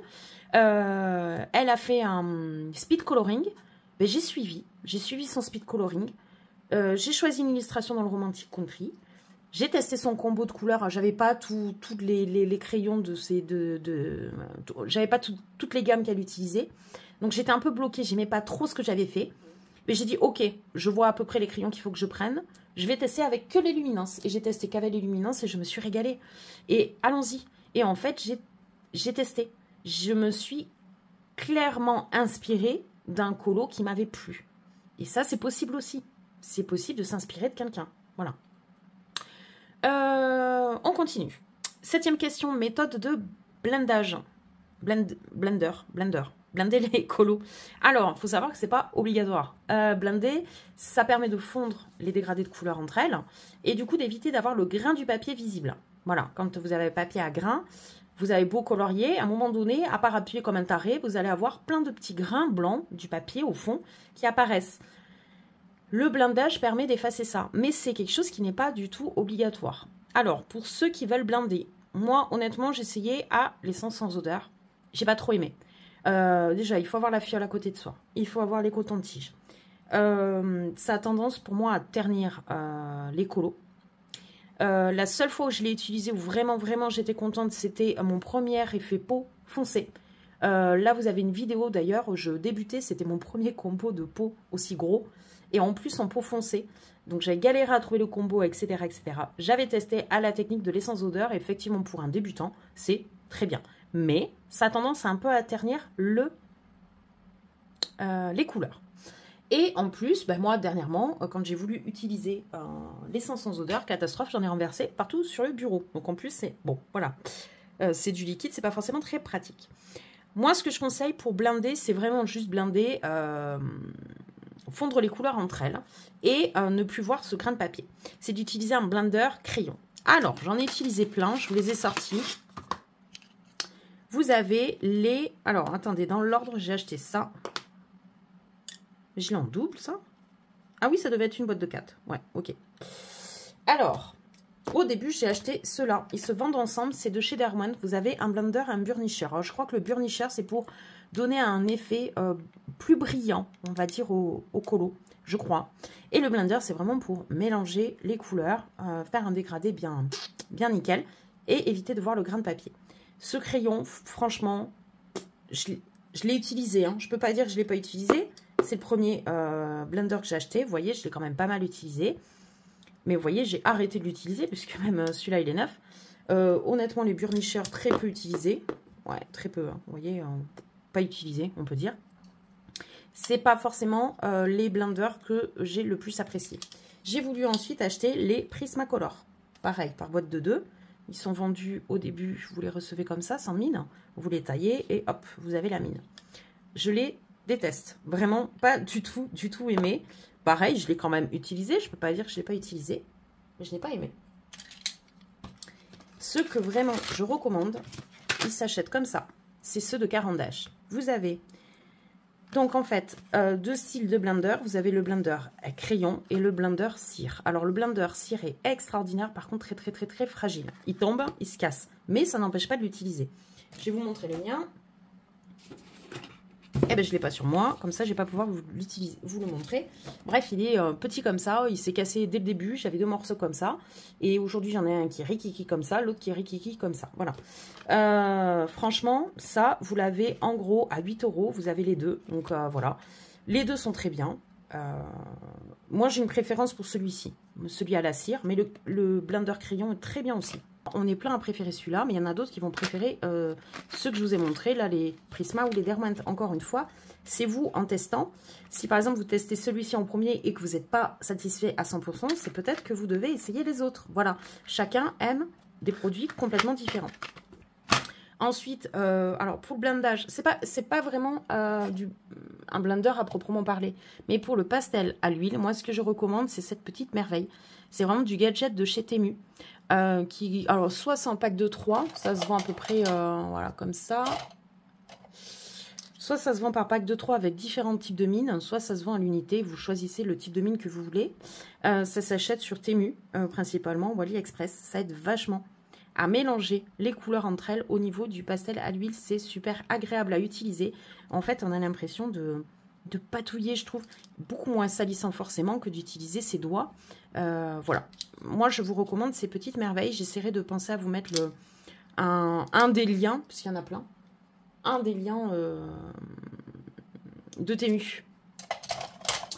Ensuite, question 8, finition. Comment embellir son colo? Alors là, il existe plein de matos. Même moi, encore à l'heure actuelle, je découvre. Depuis pas longtemps, j'utilise de manière régulière les stickles dans mes coloriages. Donc les stickles, hop, je vais vous en prendre au pif. Voilà, c'est des petits flacons, une pointe très fine, et c'est de la colle à paillettes. Donc ça se colle sur votre page. Vous pouvez le rectifier si vous êtes trompé, vous pouvez l'enlever. Je me suis trompée plein de fois, on peut l'enlever tant que c'est pas sec. Et voilà, vous avez différents types de couleurs. Il y a un choix, pas infini, mais presque. Et c'est vraiment magnifique. C'est très girly, hein, clairement. Je n'étais pas du tout attirée par ça avant. Et maintenant, j'adore. Voilà ce que j'ai. Et voilà les effets que ça peut faire. C'est beau, hein? Voilà. Donc je découvre moi encore les stickles, je découvre aussi le Glossy Accent. Alors, le Glossy Accent, vous avez la version Glossy Accent de chez Rancher sur Amazon. Mais moi à l'époque j'avais pas envie de mettre des 1000 et des 100. Bien que là récemment j'ai vu le petit flacon, donc il peut être sympa pour tester, à 2,50 € sur Amazon, donc on se ruine pas. J'avais acheté ça chez Action. J'ai acheté très peu de choses chez Action. Encore une fois, il y a très peu de choses que j'ai aimé, de ce que j'ai aimé chez Action. Mais alors ça, c'est très bien. Ça peut remplacer le Glossy Accent. Par contre, ça contraint à devoir avoir un petit flacon avec une aiguille pour être très précis. Et donc ça, vous pouvez mettre en relief des morceaux de coloriage. Je l'ai utilisé récemment dans mon colo pâtisserie. La religieuse. Qu'est-ce qu'il y avait d'autre? Enfin, vous allez le voir, la tarte au citron, tout ça. Je l'ai passé avec du Glossy Accent pour avoir ce côté brillant des pâtisseries qu'on peut avoir des fois. Pareil, au début, j'avais pas de stickles, je trouvais ça trop cher. J'ai acheté ce pot à plusieurs compartiments chez Action que j'ai dû payer 2-3 €. Il y a 1, 2, 3, 4, 5, 6. Il y a 6 couleurs différentes de paillettes. J'ose pas trop le retourner de peur de faire renverser des trucs. Et en fait, il suffit de mettre de la colle à l'endroit où on veut mettre les paillettes. On saupoudre comme une salière. On attend bien évidemment que ça sèche. Moi, en général, je laisse une nuit. Et le lendemain, la paillette a bien collé à la colle. On souffle sur le colo pour enlever le reste de paillettes qui, forcément, s'est mis tout autour. Et c'est nickel. Et ça marche bien, hein. Donc, voilà au niveau des paillettes. On a parlé du Glossy Accent. Qu'est-ce qu'on a d'autre? Bien sûr, on a tout ce qui est Posca. Posca, moi, je vous conseille les PC1M. Voilà. C'est des pointes fines. Voilà. Donc là, par exemple, j'ai du beige pour des visages. J'ai de l'ivoire parce que des fois le blanc c'est bien, mais le blanc est trop blanc. Bien évidemment, j'ai le blanc. J'avais acheté également le jaune. Et après, j'en ai mais des un peu plus gros que je recommande moins. C'est des 3M. Moi, j'aime moins. Après, il y en a plein qui utilisent le 3M. Moi, je trouve ça trop épais. Je vais vous montrer la mine. Voilà. Pour faire des petites finitions, des fois, c'est un peu trop. Hein. Et ensuite, vous avez carrément, donc du coup, du 5M. Alors là, on est sur du plus gros encore. Voilà. Qu'est-ce qu'on peut avoir comme finition? On peut avoir, ah oui, le glaze aussi, le Jelly Roll Glaze, qui est très très bien, ça se voit pas, voilà, là vous le voyez, c'est comme du Glossy Accent, mais version stylo. Donc ça permet de faire des toutes petites finitions qu'on veut mettre en relief, sans avoir à utiliser beaucoup de matière. Ça peut être très bien. Par contre, que ce soit Glossy Accent, en tout cas celui-ci de chez Action ou le glaze que je viens de vous montrer, il faudra plusieurs couches. Donc à chaque fois, il faut attendre que ça sèche pour en remettre. Quoi vous conseillez également? Le pastel sennelier blanc. Pour moi, incontournable. Il va vous aider à faire des effets magiques, des effets de brume, des effets de vapeur ou de brume, vous savez, au-dessus de l'eau. Va être très intéressant. Ensuite, je suis en train de penser à autre chose, mais je n'ai pas ma trousse des essentiels, c'est un peu bête, hein, je ne l'ai pas sur moi. Le Lumo Color blanc. Moi, je ne l'utilise pas beaucoup, mais de manière systématique quand je fais de l'eau pour mettre en relief. Vous savez, quand on a un élément qui est posé dans l'eau, une barque, une bouée ou quoi, au niveau de l'eau, c'est jamais très net. Et en fait, ça permet de flouter un petit peu. Donc, je mets toujours, si vous voulez, du Posca blanc. Et je souligne de l'Humo Color blanc. Je trouve que pour l'effet eau, c'est nickel. Voilà, bien évidemment, après, vous avez tout ce qui est des stylogels dorés, argentés, etc. Alors, pareil, en parlant de stylogel, la grande question, faut-il contourer ou pas? Alors, redédicace à Lilou. Lilou déteste détourer. Moi, j'ai toujours aimé faire ça. Par contre, j'ai galéré sur le matos. Au début, j'avais les 100 stylogels de chez Cultura qu'on m'avait donné. Voilà, je les avais pas achetés. Alors, ils sont très bien. Il y a beaucoup de choix. Il y a du pailleté, du métallique, du normal, etc., du pastel, etc., etc. Par contre, à chaque fois que je voulais l'utiliser, il fallait faire rouler la bille comme si la bille était coincée. Il fallait le secouer. Enfin bon, bref, à chaque fois que je voulais contourer un élément, je perdais plus de temps à essayer d'utiliser le matériel qu'à l'utiliser à proprement parler. Et ça a le don de m'exaspérer. Voilà. Donc, j'étais pas très contente. Ensuite, j'ai acheté, du coup, les Artistro. Parce que quand j'ai démarré il y a 1 an et demi, c'était la grande mode. C'était ça. Alors, très bien les premiers temps. Puis, au bout de 3-4 mois, ils sèchent tous. Il faut secouer je ne sais pas combien de temps pour les réactiver. Il faut appuyer sur la mine. Enfin, bon, bref, pareil. Des fois, pour contourer 3 fleurs, je mettais 5 minutes. Non, ça me saoule, perte de temps. Produit vraiment que je vous recommande pas, et pourtant il y en a plein qui l'utilisent et qui en sont ravis. Donc encore une fois, le matos ne peut pas convenir à tout le monde. Moi en tout cas, les Artistro, une croix. Du coup, j'ai investi sur des marqueurs acryliques de chez Artx, des doubles pointes, pas mal au niveau du nuancier. Comme en plus c'est des doubles pointes, ils prennent pas trop de place, donc pour moi c'était nickel. Mais il se trouve qu'en fait, on a deux mines, une pointe réputée fine, qui pour moi est trop épaisse, parce qu'elle se rapproche du PC 3M de chez Posca. Et, alors oui, une pointe brush fine, mais qui a tendance à s'écraser. Donc pour contourer des toutes petites fleurs dans nos petits colos, ben non, ça passait pas. Donc en fait, je n'avais pas trouvé mon bonheur. Ça me saoulait. J'étais à deux doigts d'investir dans une gamme entière de Jelly Roll. Parce que alors là, les Jelly Roll de chez Sakura, je peux que vous les conseiller. Ils sont très bien. Par contre, ils s'usent très vite. Hein. J'en ai un autre ici. Voilà, j'avais acheté ces 3,8 €. J'étais à deux doigts d'acheter la gamme, hein, c'est les Jelly Roll Moonlight, parce que je trouve qu'ils sont très naturels. Et moi, ils allaient très bien dans les Romantic Country, Moon Valley et compagnie. Je voulais investir dans une boîte entière de gamme Jelly Roll Moonlight. Il y a une boîte de 25 qui existe. En gros, sur Amazon, au moins cher, elle est à 50 €, les 25. Là j'ai regardé là au moment de tourner la vidéo, elle a 65 €. Hors de question que je shoote 65 balles dans 25 stylo gel. Sachant qu'ils font très vite, je les ai pas beaucoup utilisés. Vous voyez déjà, il y a pas mal de produits qui est parti. Donc, je m'étais faite à l'idée de ne pas trouver vraiment mon bonheur sauf à prix d'or. Et Julie Nueva parlé souvent dans ces streams des Morandi. Et là, gros coup de cœur. Je crois que depuis, beaucoup de personnes ont acheté ces petites merveilles. Donc, c'est de la marque Lango. Attention, il y a des faux qui tournent sur Temu et AliExpress. C'est de la marque Lango, c'est les Morandi, c'est des pointes extra fines. Et ils sont géniaux. Ça fait 4 mois que je les ai. Ils sont pas si chers que ça. Ils se vendent par 9. Donc, par exemple, il y a les bleus, les verts, les roses, les couleurs peau, les oranges jaunes, etc. Peut-être le plus cher que j'ai acheté, c'est 4 €. Et encore, je suis même pas sûre, les 9. Et le moins cher que j'ai acheté, c'est peut-être 2 balles. Ils sont vraiment top. J'ai essayé 2 packs. J'ai trop aimé. J'en ai acheté plein d'autres. Voilà. Et là, j'ai vraiment trouvé l'outil, enfin, en tout cas, le produit que je cherchais pour contourer de manière très fine en ayant beaucoup de choix et à pas cher. Donc, vraiment, je sais qu'il faut, de manière générale, éviter de commander sur AliExpress, Temu, etc. Mais vraiment, ça, top. Voilà. Mais écoutez, je pense que j'ai fait le tour. Ouais, j'ai fait le tour. Et après, bien évidemment, concernant les finitions des colos, si on utilise du pastel sec, il faut utiliser une bombe. Moi, j'utilise celle-là pour pastel sec fusain. Et moi, je conseille, si vous utilisez du pastel à l'huile, de fixer avec une bombe spécifique pastel à l'huile. Comme ça, vous êtes sûr que vous n'avez pas de catastrophe au moment de fixer, de transfert de pastel à l'huile avec le crayon, les marqueurs acryliques, etc.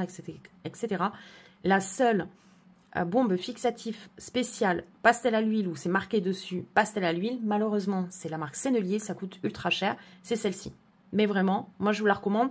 J'ai fait à ce jour une bonne dizaine de colos au pastel à l'huile et ma bombe n'est pas finie. Donc, bon, voilà. Voilà. Et ensuite, finition, c'est prendre une belle photo. Donc, moi, je vous déconseille vivement, je l'ai fait au début, hein, de prendre des colos le soir, même avec une lumière adaptée au colo. Là, j'ai la ring, l'anneau lumineux. J'en ai une autre à côté où je peux faire lumière blanche, lumière jaune, voilà. Même avec ça, je vous déconseille, c'est d'attendre en fait que vous puissiez sortir votre colo. Par exemple, sur votre balcon, moi je le fous par terre sur le balcon. Je prends la photo, il y a la lumière naturelle. Et je sais que par exemple, la lumière de matinée est excellente au vu de l'exposition de mon balcon pour avoir le rendu le plus fidèle entre la réalité et la photo que je prends. Voilà. Voilà. 9e question. Allez, on continue. L'échec. Donc, l'échec, on en a tous eu en colo. Des colos qui ne nous plaisent pas, ou voire qui ne nous plaisent pas du tout. Alors, déjà, il faut dédramatiser. C'est du coloriage. Voire même, il faut en rigoler. Moi, franchement, ceux que j'aime le moins, j'en rigole. Il y en a un, franchement, je vais vous le montrer. Allez, on y est. Je vais vous le montrer. Pour moi, c'est une horreur. J'en rigole parce que je me dis, putain, on dirait un colo d'un gamin de 5 ans, quoi. Ça me fait rire. Ouais, j'ai été capable juste avant de faire des colos qui me plaisaient vachement. Et entre deux, j'ai fait ce que moi, j'estime être une daube. Bon, c'est comme ça. Il faut dédramatiser, il faut en rigoler. Et de toute façon, il faut se dire qu'on ne peut pas faire tout le temps des trucs parfaits, identiques à ce qu'on avait en tête. Il y a des fois, il y a des loupés. Et c'est au contraire, des fois, en se trompant, qu'on apprend. Qu'on teste le médium, qu'on se dit, ce médium, il n'est pas fait pour moi. Telle technique, elle n'est pas faite pour moi. Voilà, c'est en se trompant aussi qu'on apprend. On apprend de nos erreurs, que ce soit, enfin, pour moi, j'estime dans la vie de tous les jours, au travail, etc., on apprend de nos erreurs. Le but, c'est de ne pas les reproduire. Donc, quand vous avez loupé un colo en utilisant un médium, vous savez que la prochaine fois, vous allez l'utiliser d'une autre manière. Voilà, c'est tout. C'est pas plus grave que ça. Et aussi, il faut se dire que des fois, on est déçu parce que nous, on avait une image en tête très précise de ce qu'on voulait faire, que c'est pas identique à ce qu'on voulait faire, mais que une autre personne qui n'était pas du tout au courant de ce qu'on voulait faire, elle va regarder le colo, elle va dire, il est très bien. Qu'est-ce qui te gêne dans ton colo? Donc, c'est aussi une histoire de perception. Il faut se dire que c'est pas parce que nous, il nous plaît pas qu'il va pas plaire à d'autres personnes. Après, je comprends. Le but, le principe quand même de colorier, c'est de se faire plaisir à nous. Donc, c'est sûr que s'il nous plaît pas à nous, mais qu'il plaît aux autres, bon, c'est un peu con. Il vaut mieux qu'il plaise à nous plutôt qu'aux autres. Voilà ce que j'ai envie de dire. Mais des fois, c'est une histoire de perception. On peut être très déçu. Alors, quelqu'un va regarder, il va dire, non, il est très joli, tes couleurs sont sympas, les effets sont cool. Je vois pas qu'est-ce qui te gêne. Voilà.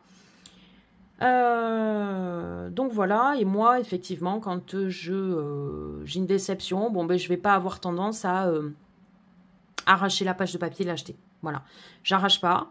Je me dis, c'est pas grave, ça fait partie de mon apprentissage. Et puis, bah, au fur et à mesure où je remplirai mon livre et que je vais tourner les pages, bah, je vais dire, oh, ce colo, je l'adore. Oh, mon Dieu, mais quelle merde j'ai fait. Eh ouais, bah, c'est pas grave, en fait. C'est comme si on se retourne, en fait, sur notre vie et qu'on se dit, oh, ce moment-là, je l'ai adoré, j'étais heureuse. Oh mon Dieu, ce moment-là, j'étais triste. Oui, ça fait partie de notre vie, en fait. Et notre vie, elle est faite de haut et de bas. Et bien là, c'est pareil. On apprend quelque chose, c'est fait de haut et de bas. Et on n'est pas obligé de faire des trucs extraordinaires. Par contre, c'est sûr, mon colo moche que je viens de vous montrer, qui pour moi est mon vrai premier raté, je viens de le faire il y a 2 mois. Hein, donc, je vais pas dire qu'avant, j'ai fait des trucs géniaux hein, mais j'ai jamais été vraiment aussi déçue que ça, que pour celui-ci. Ben oui, c'est sûr que lui, je ne l'ai pas affiché sur Instagram. Oui, j'assume. Vous l'avez vu en vlog, voilà, on en a parlé en vlog, j'en ai rigolé en vlog, mais voilà, je ne vais pas non plus l'afficher sur Insta en disant tadam. Voilà, c'est sûr. Mais c'est pas grave, je l'arrache pas, il fait partie de mon apprentissage en fait du colo. Et encore une fois, pardon, on a été coupé, c'était mon chéri qui est rentré. Donc du coup, qu'est-ce que j'étais en train de vous dire? On parlait de l'échec. Donc oui, bien évidemment, encore une fois, arrêtons de se comparer. Des fois, on a envie de reproduire une inspiration colo, un truc comme ça qu'on a vu. On fait le truc, on dit « Ah ouais, je fais de la merde. » Ça n'a rien à voir. Non, la personne là qui l'a fait, ça fait peut-être voilà, des années qu'elle colo. C'est normal qu'elle ne fasse pas la même chose que nous, on est capable au premier coup. Donc, arrêtons d'essayer de se comparer aussi. C'est l'expérience qui fait qu'on arrive à des choses meilleures. Donc, des fois, on n'est pas un échec. On a fait juste ce qu'on pouvait par rapport à l'expérience qu'on a au moment où on le fait. Voilà. Et encore une fois, on ne peut pas tout réussir. Ben voilà, il y a des fois, on est un petit peu déçu. Mais c'est pas grave, on passe à autre chose et on fait un autre colo. Désolée, j'étais recoupée. Ensuite, donc du coup, on passe à la 10e question, organisation. Alors, organisation, on le fait comme on veut. Il ne faut pas se sentir forcé de faire une organisation colo. Ça, c'est chacun qui se le voit. Moi, je suis quelqu'un de très organisé dans la vie de tous les jours, donc forcément, un peu psychorigide sur l'organisation au niveau du colo. Moi, j'ai 3 carnets colo au niveau de mon organisation. Voilà. Pour celles qui me suivent, vous les connaissez. J'ai un carnet dit de coloriage dans lequel je liste tous les colos que j'ai fait depuis le début. Tous les mois, je me fais des petits objectifs, même si le but, c'est pas de se foutre la pression, mais c'est mes objectifs pour essayer d'avancer sur des trucs, tester des nouveaux produits que j'ai achetés, etc., etc. Les colos que je dois faire, etc. Je me note également tous mes challenges que je suis. Voilà, tous les challenges, il n'y en a pas beaucoup, il n'y a que le pack ou pas cap. Et ensuite, j'ai un fil rouge que moi, j'ai créé dans le Romantic Country. Ensuite, j'ai mon tracker colo pour voir l'avancée de mes livres de colo. Et ensuite, je me liste toutes les vidéos YouTube que j'ai faites et des idées de vidéos YouTube. Ensuite, j'ai un autre carnet dans lequel je me mets tous les combos couleurs. Voilà.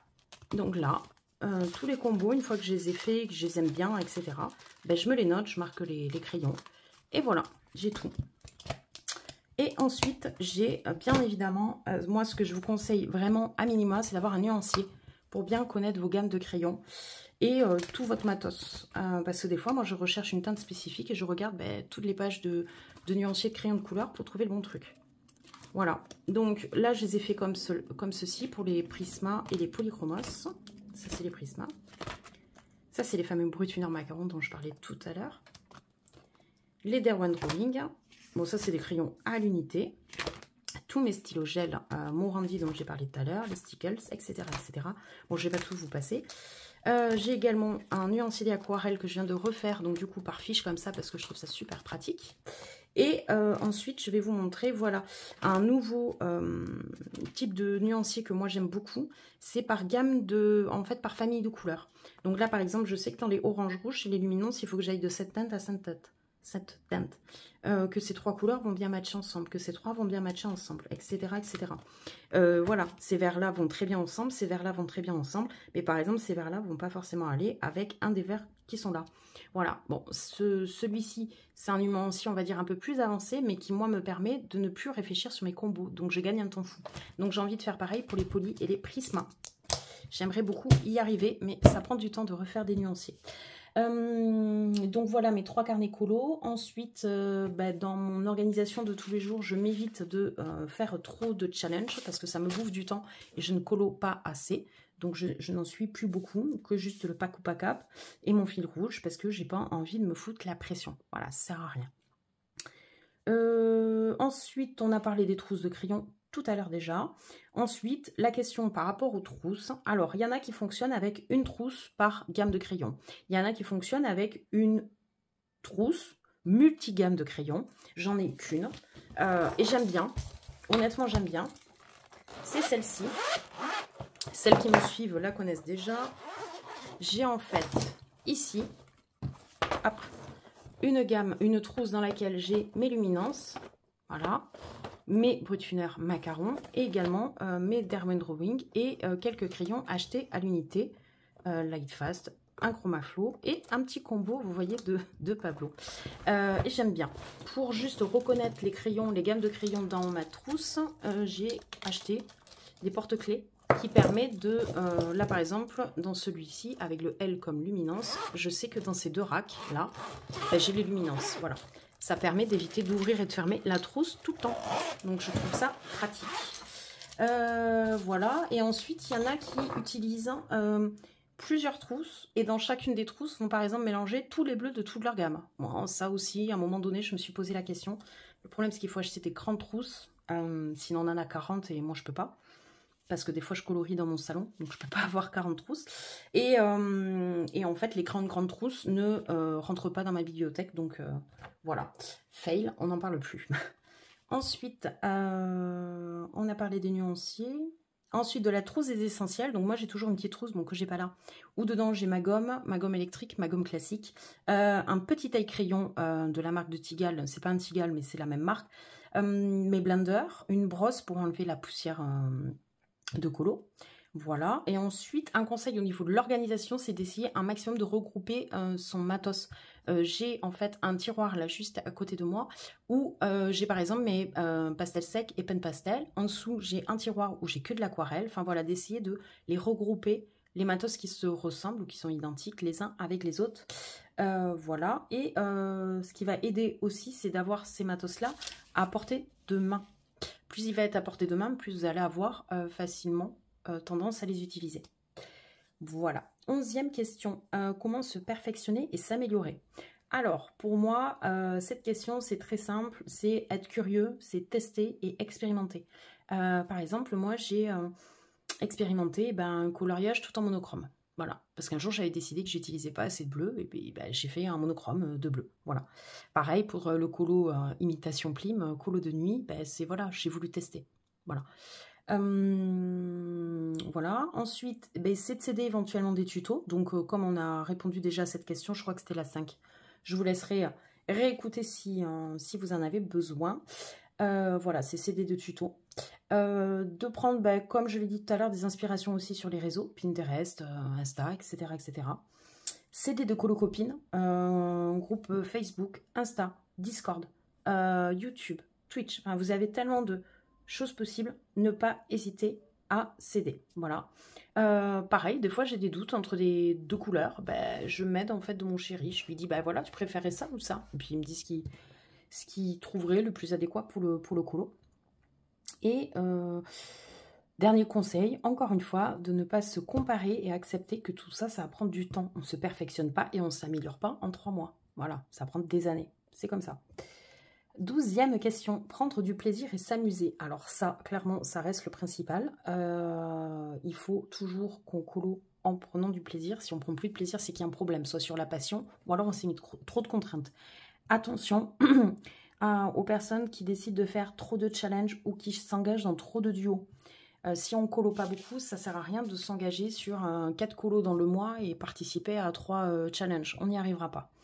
J'aime aussi faire des colos que pour moi. Des colos que je me choisis moi, que je me dis à moi quand est-ce que je le démarre. Voilà, c'est du colo rien que pour moi. Et ça fait beaucoup de bien aussi. Si vous n'avez pas envie de faire des duos, si vous n'avez pas envie de suivre des challenges, vous trouvez ça trop contraignant, vous n'en faites pas. Voilà, encore une fois, il n'y a pas une police du colo, chacun fait ce qu'il veut. Voilà. Il faut qu'on garde en tête qu'il faut quand même aborder notre passion comme nous, on l'entend. Voilà.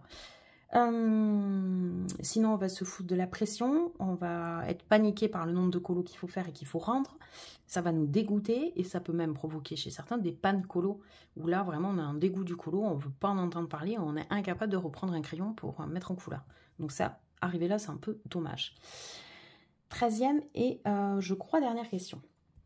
Tout ce qui est intégration dans la colosphère, les réseaux sociaux, etc. Donc j'ai démarré par Facebook, dans des petits groupes privés dans lesquels j'étais très bien, où je partageais du coup mes colos, c'est là où j'ai publié mes premiers colos. Des groupes où on peut s'aider, où il y a plein de gens qui posent des questions, notamment des débutants qui posent plein de questions sur le choix du matos et qui sont vraiment très bien aiguillés. Et c'est là aussi où j'ai découvert du coup certaines personnes, où j'ai fait mes premiers duos. Ensuite, donc du coup, j'ai énormément forcément regardé YouTube. Je me suis abonnée à beaucoup de chaînes et j'ai regardé énormément de vidéos. Et j'ai créé ma chaîne.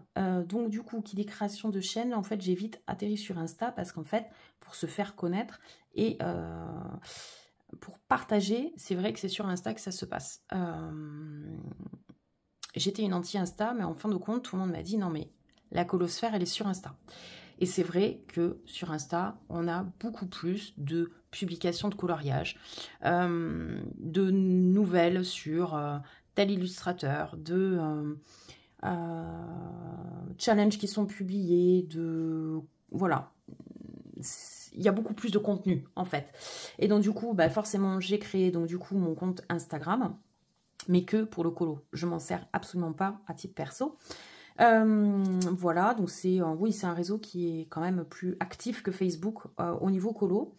Et ensuite, du coup, forcément, la création de ma chaîne YouTube m'a énormément amené de personnes qui m'ont proposé des duos, etc., etc. Voilà, j'ai une petite communauté, donc du coup, forcément, plus de duos, je suis plus sollicitée parce que j'ai plus de visibilité. Donc c'est en fait comme ça que je me suis petit à petit intégrée à la sphère colo. Aussi un réseau social dont on ne parle pas beaucoup, c'est Discord et qui est vraiment très très bien. Je suis sur 3 groupes différents. Bon, je ne suis pas tout le temps active sur ces groupes parce que sinon on ferait que ça de toute la journée, donc c'est pas non plus le but. Entre les Discord, Instagram, YouTube, etc., on peut être vite pris... j'arrive plus à parler, être vite pris dans l'engrenage de on répond à tout le monde et en fait on passe plus de notre temps à répondre qu'à colorier par exemple. Mais Discord est vraiment très très sympa, très bien fichu et je suis vraiment sur des groupes vraiment très sympathiques et je trouve qu'on n'en parle pas assez de ce réseau social. Et ensuite il y a TikTok, mais moi honnêtement je suis pas du tout de la génération TikTok, ça me plaît pas en fait, j'accroche pas, j'ai déjà assez en fait, j'ai déjà assez Insta, Facebook, Discord, YouTube, ça me suffit quoi, Twitch, ça me suffit. Il y a un truc dont je voulais vous parler sur n'importe quel réseau social, quel qu'il soit. Si on utilise un combo qui a été proposé par une chaîne, par un compte Instagram, une inspiration colo qu'a publié quelqu'un qui nous a inspiré, qu'on a voulu reprendre, qui a été pour nous donc du coup une source d'inspiration. Si on reprend un nuancier qui a été créé par une personne qui a pris de son temps pour créer ce nuancier, ce combo ou ce colo qui nous a inspiré, la moindre des choses, c'est de le citer. Je sais qu'il y a plusieurs chaînes qui en ont parlé. Ça me paraît être la moindre des choses. Moi, dans mes vidéos YouTube, je le dis, en fait, je me suis inspirée du combo de Intel, du tuto de bidule. Je me suis inspirée carrément du colo de machin. Ça me paraît être le minimum. Pourquoi citer c'est juste gratifiant pour la personne qui a proposé ce contenu-là et sur lequel on s'appuie. C'est respecter la personne, c'est respecter son travail. C'est la moindre des choses. C'est ne pas s'attribuer tout le mérite. Parce qu'en fait, c'est une personne qui nous a inspiré à faire ça. Et c'est une sorte de remerciement. En fait, quand je dis c'est gratifiant, c'est une sorte de remerciement à la personne. On n'est pas obligé de lui dire ah, merci, merci, amen, amen. Non. Mais de dire merci pour l'inspiration de un tel. C'est tout. Voilà. Je pense que les chaînes n'en demandent pas plus. Voilà. Et tout ça, ça évite des tensions entre tout le monde. Donc, ce serait bien que, voilà. Je parle pas de moi, parce que moi, je vous ai inventé aucun combo, aucun tuto. J'ai pas fait de nuancier. Enfin, voilà, voilà, peut-être j'étais source d'inspiration pour quelqu'un, je sais pas. Mais voilà, moi j'ai rien créé, etc. Mais ce que je veux dire, c'est que quand on s'inspire et quand on reproduit des tutos, bah, la moindre des choses, c'est voilà, de citer la personne, quoi. Ça nous tue pas, hein, et ça fait plaisir à la personne en face. Donc je vois pas pourquoi on le ferait pas en fait. Ensuite, pour finir, donc du coup, sur cette question concernant l'intégration, la colosphère, etc., c'est les conflits, les disputes et les dramas. Alors, dans la colosphère, il y en a à peu près, une fois tous les mois. Ça touche des comptes Insta, ça touche des comptes, des chaînes YouTube, ça touche tout le monde. Bah, c'est un peu... alors, c'est beaucoup véhiculé, je trouve, sur Insta. J'ai envie de dire Insta, alors là, au niveau du drama, on y va. YouTube aussi, hein, bien évidemment, c'est un réseau social. Donc, qui dit réseau social, les gens ne se voient pas en vrai et se croient, se permettent de dire tout ce qui leur passe par la tête. Et bon, ça, c'est n'importe quel réseau social, hein, sur n'importe quel groupe et sur n'importe quel sujet de conversation. Moi, je suis sur un groupe Facebook qui est sur ma commune dans laquelle j'habite, pardon. Et la dernière fois, les gens ont réussi quand même à s'engueuler, mais à s'insulter à la fin, concernant la mise en place d'un panneau de circulation. Voilà. Quelqu'un qui dit, ah ben tiens, il y a tel panneau, ah mais oui, moi je suis con, ah mais moi je suis pour, mais toi t'es un con. Enfin voilà, en gros c'est ça. Donc c'est comme n'importe quel réseau social, j'ai envie de dire, les gens se manquent de respect sur les réseaux parce que c'est tellement simple. Donc, à peu près une fois par mois, il y a des dramas sur YouTube, sur Insta, et on voit en story une fois, 2 fois, 3 fois. Souvent, ça se répond par story interposée, etc. Moi, ce que je conseille aux débutants qui voient ça, c'est de passer votre chemin. Ouais, passez votre chemin. Moi, c'est ce que j'ai fait en tant que débutante. J'ai vu, bah voilà, hein, même aujourd'hui en tant que chaîne YouTube, j'ai vu tous ces dramas, plus ou moins. Moi, j'ai compris qu'il y avait des tensions les uns les autres, mais sans comprendre le pourquoi du comment, parce qu'on arrive dans une colosphère, des fois les dramas sont déjà faits. Hein. On comprend qu'il y a des tensions, mais on comprend pas pourquoi. Mais en même temps, j'ai jamais essayé de savoir pourquoi, parce qu'en fait, mais je m'en fous. Mais je m'en fous, en fait, des dramas. Mais dans la vie perso aussi, je m'en fous. Donc voilà. Donc je m'en tiens éloignée. Ça crée une mauvaise ambiance dans le colo, ça crée des clans. Donc je me tiens le plus éloigné, vraiment, le plus possible de tout ça. Et aussi, par respect, je pense, pour nos abonnés, que ce soit nos comptes Insta et nos chaînes YouTube, je pense qu'il faut vraiment éviter d'exposer ce genre de drama, parce qu'en fait, nos abonnés, eux, ils n'ont rien demandé, ils sont pris en otage par ça, ils en ont rien à foutre. Excusez-moi du terme, mais enfin voilà, on s'en fout. Et ouais, je trouve ça dommage. Il faut garder en tête qu'on ne peut pas aimer tout le monde et on ne peut pas être aimé de tout le monde. Donc partant de là, voilà, ben, les gens qu'on n'aime pas, eh ben on les suit pas, tout simplement. On arrête de les regarder pour les critiquer. Ça sert à rien, on se désabonne, basta. Voilà, et on ne peut pas être aimé de tout le monde, donc tout le monde ne peut ne pas nous aimer. C'est pas grave, du moment qu'elle ne nous manque pas de respect, c'est pas un souci. Voilà. Donc moi, ce que je vous conseille en tant que débutant, si vous arrivez dans la colosphère, prenez plaisir, allez vous balader un petit peu sur toutes les chaînes, sur tous les lives qu'il peut y avoir dans les différents supports. Il n'y a pas que YouTube, il n'y a pas que Insta, il y a, comme je vous ai dit, les Discord, les Twitch qui existent. Vous avez plein de streams très sympathiques. Baladez-vous. Piochez là où vous... Enfin, voilà, repérez là où vous vous sentez bien. Et puis, vous posez vos fesses là où vous vous sentez bien. Vous vous abonnez à ces chaînes-là. Et puis, ou à ces comptes-là sur Insta. Et puis, essayez de faire un duo, 2 duos, 3 duos. Et vous allez voir. Voilà, vous allez vous faire des colo-copines. Et voilà, ce qu'il faut garder en tête, c'est quand même une communauté, comme j'ai dit au tout début de ce tag, qui aura été très très long. Et je m'en excuse, mais il y avait quand même beaucoup de choses à dire.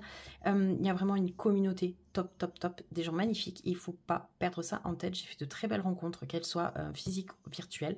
Je continue à en faire et j'ai envie d'en faire d'autres. Donc voilà, gardons ça en tête. Il y a vraiment des gens bienveillants. Il y a des gens qui sont très simples et qui sont très, très accessibles aussi, malgré des fois on peut voir des grosses chaînes où on se dit, mon Dieu, non, ces personnes-là sont très accessibles, sympathiques au demeurant et sont prêtes à faire des duos. Donc voilà. Sachez-le, c'est une super communauté et comme partout, ben voilà, forcément, il y a voilà, des personnes avec qui vous allez moins s'accrocher, etc. C'est pas grave, juste on respecte par contre la personne qu'on aime moins, c'est tout. Voilà. Sur ce, je remercie encore une fois Ago et Gribouille de ce super tag parce que franchement, voilà, ça permet de balayer plein de thèmes, etc. Et coucou, je vous reprends pour un dernier rush qui se passe plusieurs jours après le reste de la vidéo parce qu'en fait, j'étais en train de finaliser le montage de la vidéo et je me suis rendu compte que je me suis plantée puisque j'avais nommé 3 chaînes au lieu d'en nommer 5 comme demandé à Go et Gribouille. Donc du coup je refais ce petit rush. Donc pour les 5 chaînes que je tag à mon tour, je vais taguer Tifcolor avec qui donc du coup j'ai fait notre premier duo en fait récemment avec. J'ai beaucoup aimé nos échanges, etc. Donc voilà, ça m'intéresserait voilà, de te connaître un peu plus au travers de ces questions et de tes réponses. Je vais également taguer une chaîne qui avait un petit peu disparu des écrans radars et qui est revenue il y a plusieurs semaines au plus grand plaisir, je pense, de la communauté colo. C'est Steffi Sweet Color, donc voilà. Ensuite, je vais taguer une nouvelle chaîne que j'ai découvert il n'y a pas si longtemps que ça. Je sais que quand on démarre une chaîne, bah, du coup, on manque de visibilité, donc voilà, ce tag pourra peut-être permettre de faire découvrir un peu plus la chaîne. C'est Julie Dolicolo. Voilà, ensuite je vais taguer Anne Couleur de Cœur qui m'avait tagué il y a quelques mois sur le tag onirique qu'elle avait créé, que j'avais trouvé super original. Et enfin je vais taguer, puisque j'ai lu les commentaires de la vidéo d'Ago et Gribouille, la cour de Lille qui apparemment était bien motivé à répondre à ce tag. Ben, te voilà nommé, te voilà tagué pour reprendre la suite et répondre à tout ça. Donc voilà, bon, bien évidemment, aucune obligation à répondre à ce tag, les filles, hein, si voilà, pas le temps, pas envie, etc., etc. Bien sûr, pas de souci, je le prendrai pas mal, évidemment. Et voilà, et il me tarde sinon de connaître vos réponses. Voilà, je vous fais de gros bisous, un bon démarrage colo aux débutants qui regarderont cette vidéo. Si d'ailleurs elle vous a plu, n'hésitez pas à la liker. Et si vous êtes donc du coup nouveau sur la colosphère et pas forcément donc du coup abonné à ma chaîne, si le contenu vous a plu et que vous voulez en voir un petit peu plus, n'hésitez pas à vous abonner également. Et puis ben, je souhaite à tout le monde une belle fin d'été. On se retrouvera prochainement à la fin du mois, pas avant, sur ma chaîne pour un nouveau vlog. Voilà, je vous fais de gros bisous et je vous dis à très bientôt. Ciao!